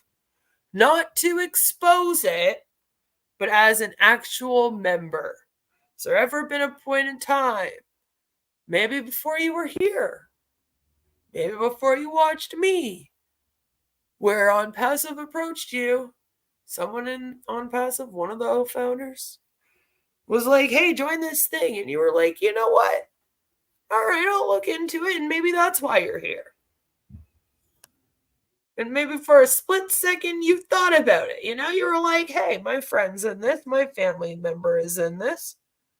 Maybe I will. Went to look into it. And then that's when you were like, yeah, no. That's not for me. But it's interested. Who out here started off on the other side? You know, and if you're in the replay crew watching this later on, you can always let me know your answers in the comments.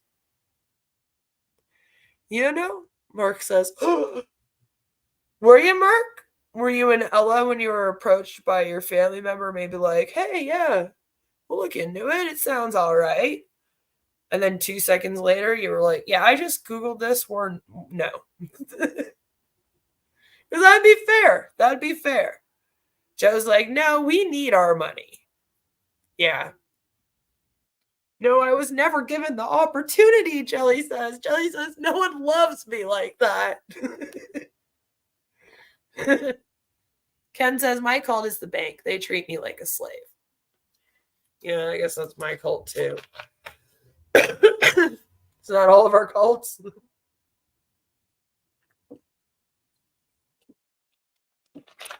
Sam says, the last 2 minutes before the clock hit midnight on the last day, I was tempted to. Were you like, maybe I should, just in case something comes to this. I looked into pyramid schemes ages ago and avoided them ever since. Good. Halb says, I was approached by some Canadians about the glorious Queen of Karma, and now here I am. Really? Who approached you?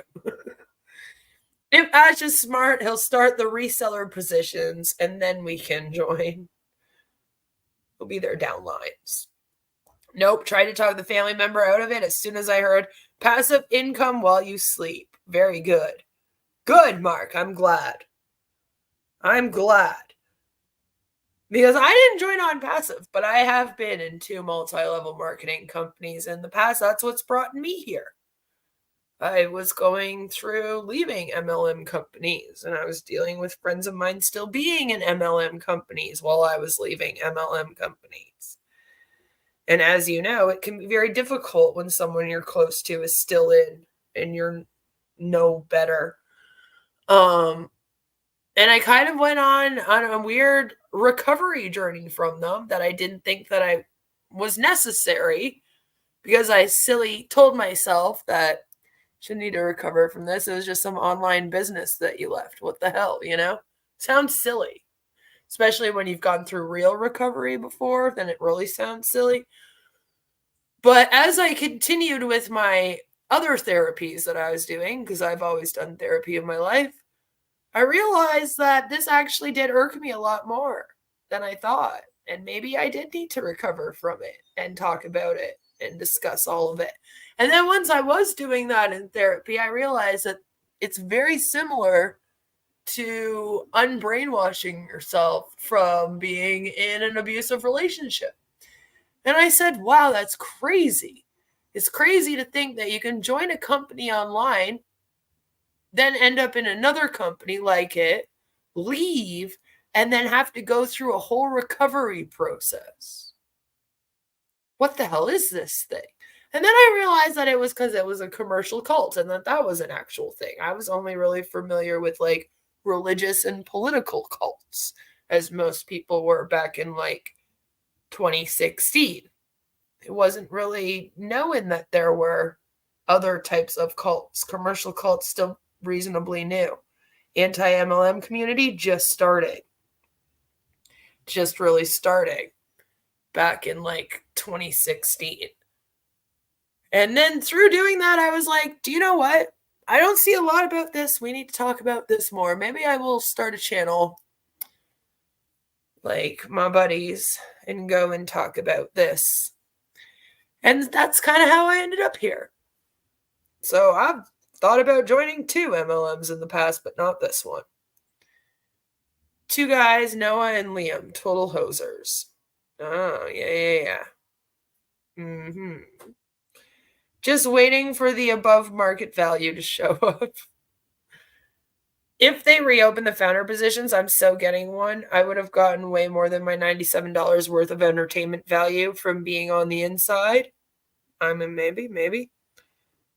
Take care, Kendall. Maybe. All right, now, the next one is, never have I ever cried when thinking of the harm caused by Onpassive. I definitely have. I believe I've even cried on stream before. Once or twice, I have been brought to tears. I have. There's been many, many days where I've just been going around, enjoying my day, and then all of a sudden I get some news or something about this thing, and it just brings you to your knees. There's still some things going on that we can't really be public about, and it hurts. It hurts. Never. I get angry instead. But anger masks vulnerability and sadness. But I'm glad you've never cried over it. I am. Haven't cried, but been very upset. Never, but got a bit angry. Oh, I've definitely been angry. Definitely been angry. The hard caused by Onpassive is why I'm here. The glorious misery and suffering the founders will feel when this collapses is my only reason for going on some days. I got teary-eyed when I seen the gentleman that had a very hard time talking in the webinar. Very close. Yeah. I have had many, many days. Me and the recovering Hamban has actually even cried together. I'll tell you that. We've done a webinar together, and it's like really upset us. And then we've at the end been like, oh my God, why are they existing? You know?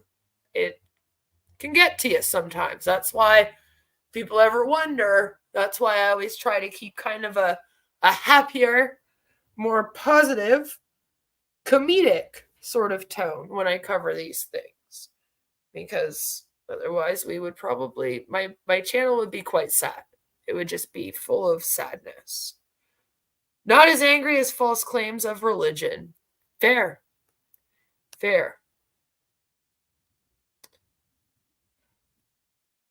The next one is, never have I ever reported Onpassive to the FTC, the SEC, TINA, or any other organization or place that you can report them to. The security commissioner, your political leaders, anyone. Never have I ever reported Onpassive. Have you reported Onpassive for something? I have reported Onpassive for many things. I really have. I have reported them to the FTC several times, reported them to the SEC, have let Tina know about them. I have reported them here to the commissioner. So I report them often.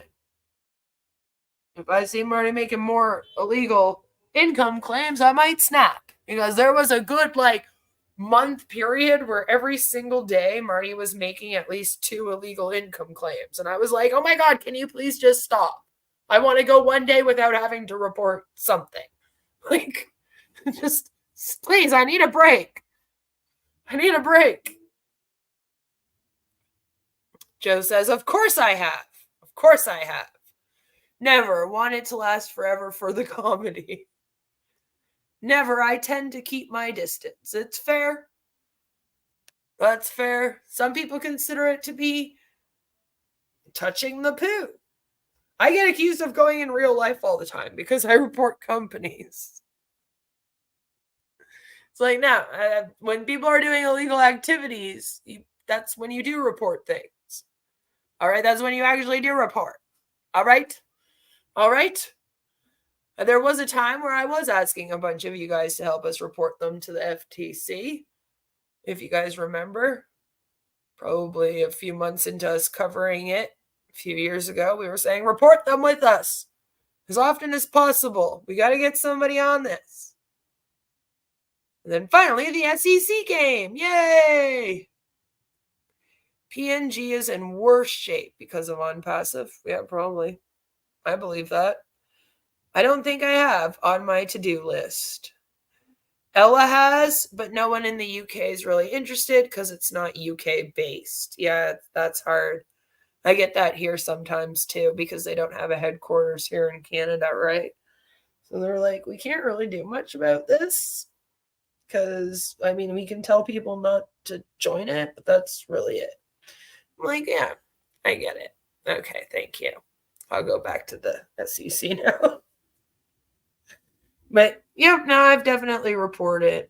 I report anything. If I'm out here and I'm covering something and I say these people had an illegal income claim, I've either already reported the illegal income claim or I report it like that night after the stream. So definitely do a lot of reporting. That is part of covering these things, is that you always have to be willing to report these illegal activities. And here's the thing, is that those places depend on us. All right, they only have so many eyes. They're all busy working in that office. They don't have many people who can just kind of go and look for random scams and stuff to report. So that's why when those of us out here that are advocating against these culty scams, when we come across them, it really is up to us to report them to the appropriate places. You know? Because sometimes maybe they don't even know the one exists. As is the case with Onpassive. Nobody knows it fucking exists until you go, hey, look at this thing. And they go, oh my God, well, how the hell is this thing going?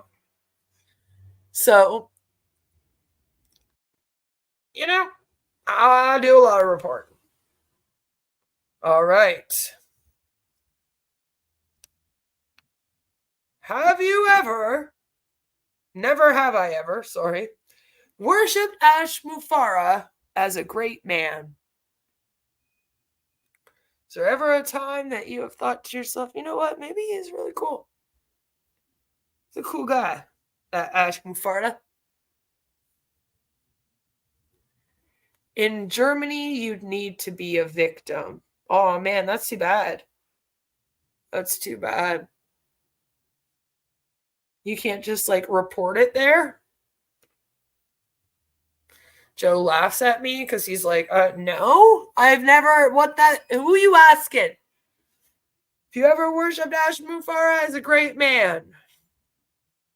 Never. He's a slimy scammer. Sort of, yeah. No, definitely a clown through and through. I only worship Queen of Karma. All else is scum. All else is nothing. Queen of Karma is all. Ew, that made me feel icky. Ash will become cool when he has those cuffs on. Then you'll worship him, Scam Chan. Scam Chan's like, I'm waiting for him to go to jail, and then I'll start worshiping. You know, like Charlie Manson. Never, ever, ever, ever, ever, ever. Eh? Eh? See, they say that in the UK too. I'm just saying, it's not just a Canadian thing. Just throwing that out there. Eh? Hopefully none of you have ever worshipped Ash Mufara as a great man. Now, I've never worshipped Ash Mufara as a great man, but I will admit that at the beginning of me covering this scam like 3 years ago, I did think that eventually he would get at least the running of the MLM part right. And I was like, he's got one day he's going to get it, right? And he'll release at least something. And this thing will launch, right?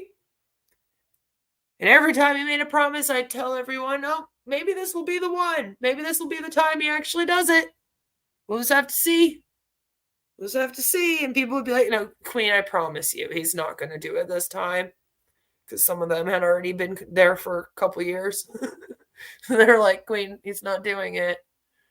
So I had some hope for the man. I had some hope. My hope has since been killed. After several months of that, and me going, all right, fine. He's never going to do it. I had to give up that hope, you know? Nope, Ash will never hit the jackpot. Never. Never. So I'm glad that nobody has worshipped Ash Mufara as a great man. Thank you for playing Never Have I Ever with me, the Onpassive edition. I hope you enjoyed this game. If you did, let me know. If you maybe think that this is probably the shittiest one, then I don't know. Tell me no, Queen. We can do without that one. Because again, we're just kind of trying out some games right now to figure out what will our FriYAYs be. We like doing the meme review and the stories and reacting to some Bill Musk things that I can't really bring up during the week because they just don't fit in anywhere with what I'm talking about. But we want to know what games we want to play. And that way, you know, I could have like a handful of games so that we're not always playing the same like 2 or 3 games every single Friday, you know. So we'll come up with more in future. We will do games every week. Chris says, there have been times that I thought with his exuberant talk that somehow he was going to prove me wrong. But once he gave the details, my fears were relieved, right?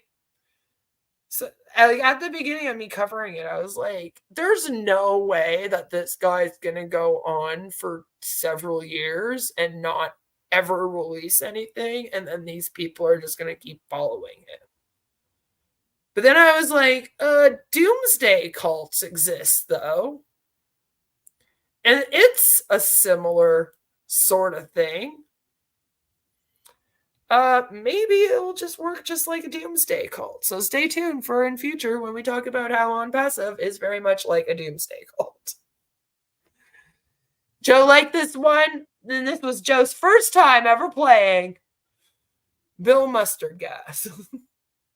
Chris and Marty really hated when we played trivia with negative questions about certain founders. It really got under their skin. Oh, don't worry. I also have the trivia one. We can definitely play trivia. Maybe we'll play that next week. Let me know. Let me know what you guys want to do. But that is it for our FriYAY with the Sayers of Nay for today.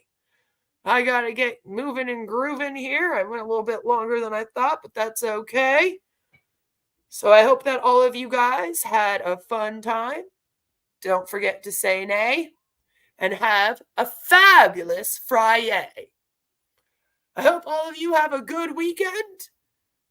There might be a video coming out this weekend. Of course, stay tuned to the community tab and I will let you know. I love all of my sayers of nay, my naysayer, bimbo, idiot, ding-dongs. I love you all.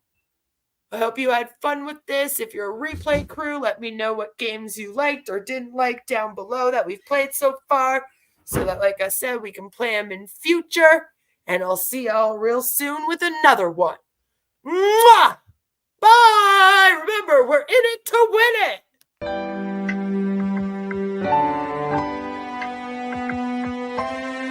My name is Ash Mufara, and I'm your friend.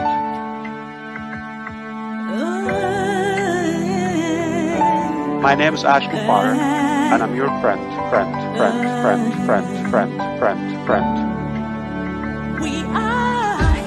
I'm Mike Ellis, by the way.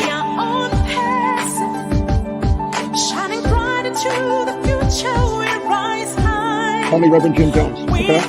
Let's go to Guyana, all right? No joke. If that's a call. Hey.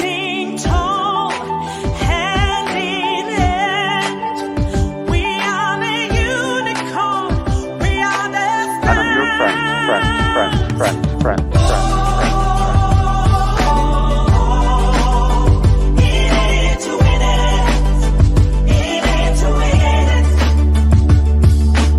That negative YouTube channel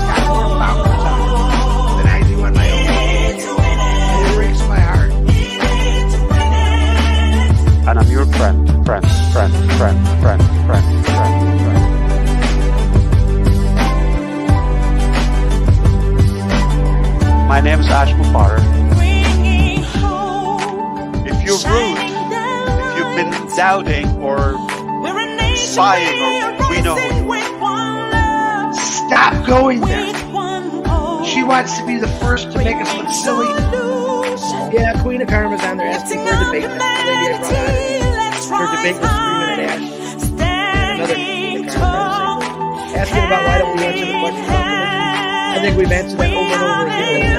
I've been answering them over and over. It's not the answer you want. Only Reverend Jim Jones. Okay? Let's go to Guyana. All right? Right there. Alright, this is a great way to start your day. Come here and tune into crazy and talking about their experiences.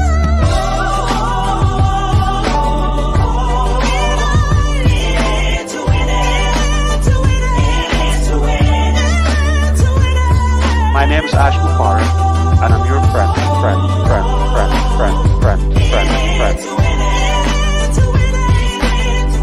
I'm Mike Ellis, by Happy the way. Friday! Victorious weekend, everybody! And I'm your friend.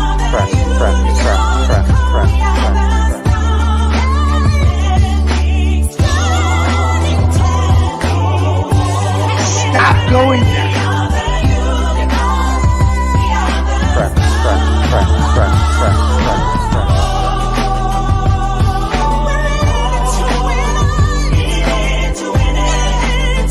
That negative YouTube channel has got more followers on it than I do on my YouTube channel. It breaks my heart. And I'm your friend.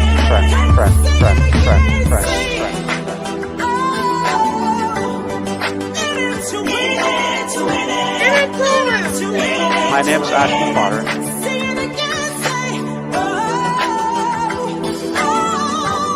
Stop going there.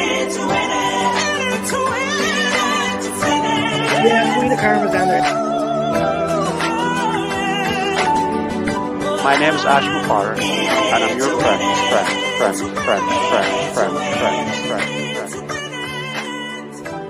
Let's go to Guyana.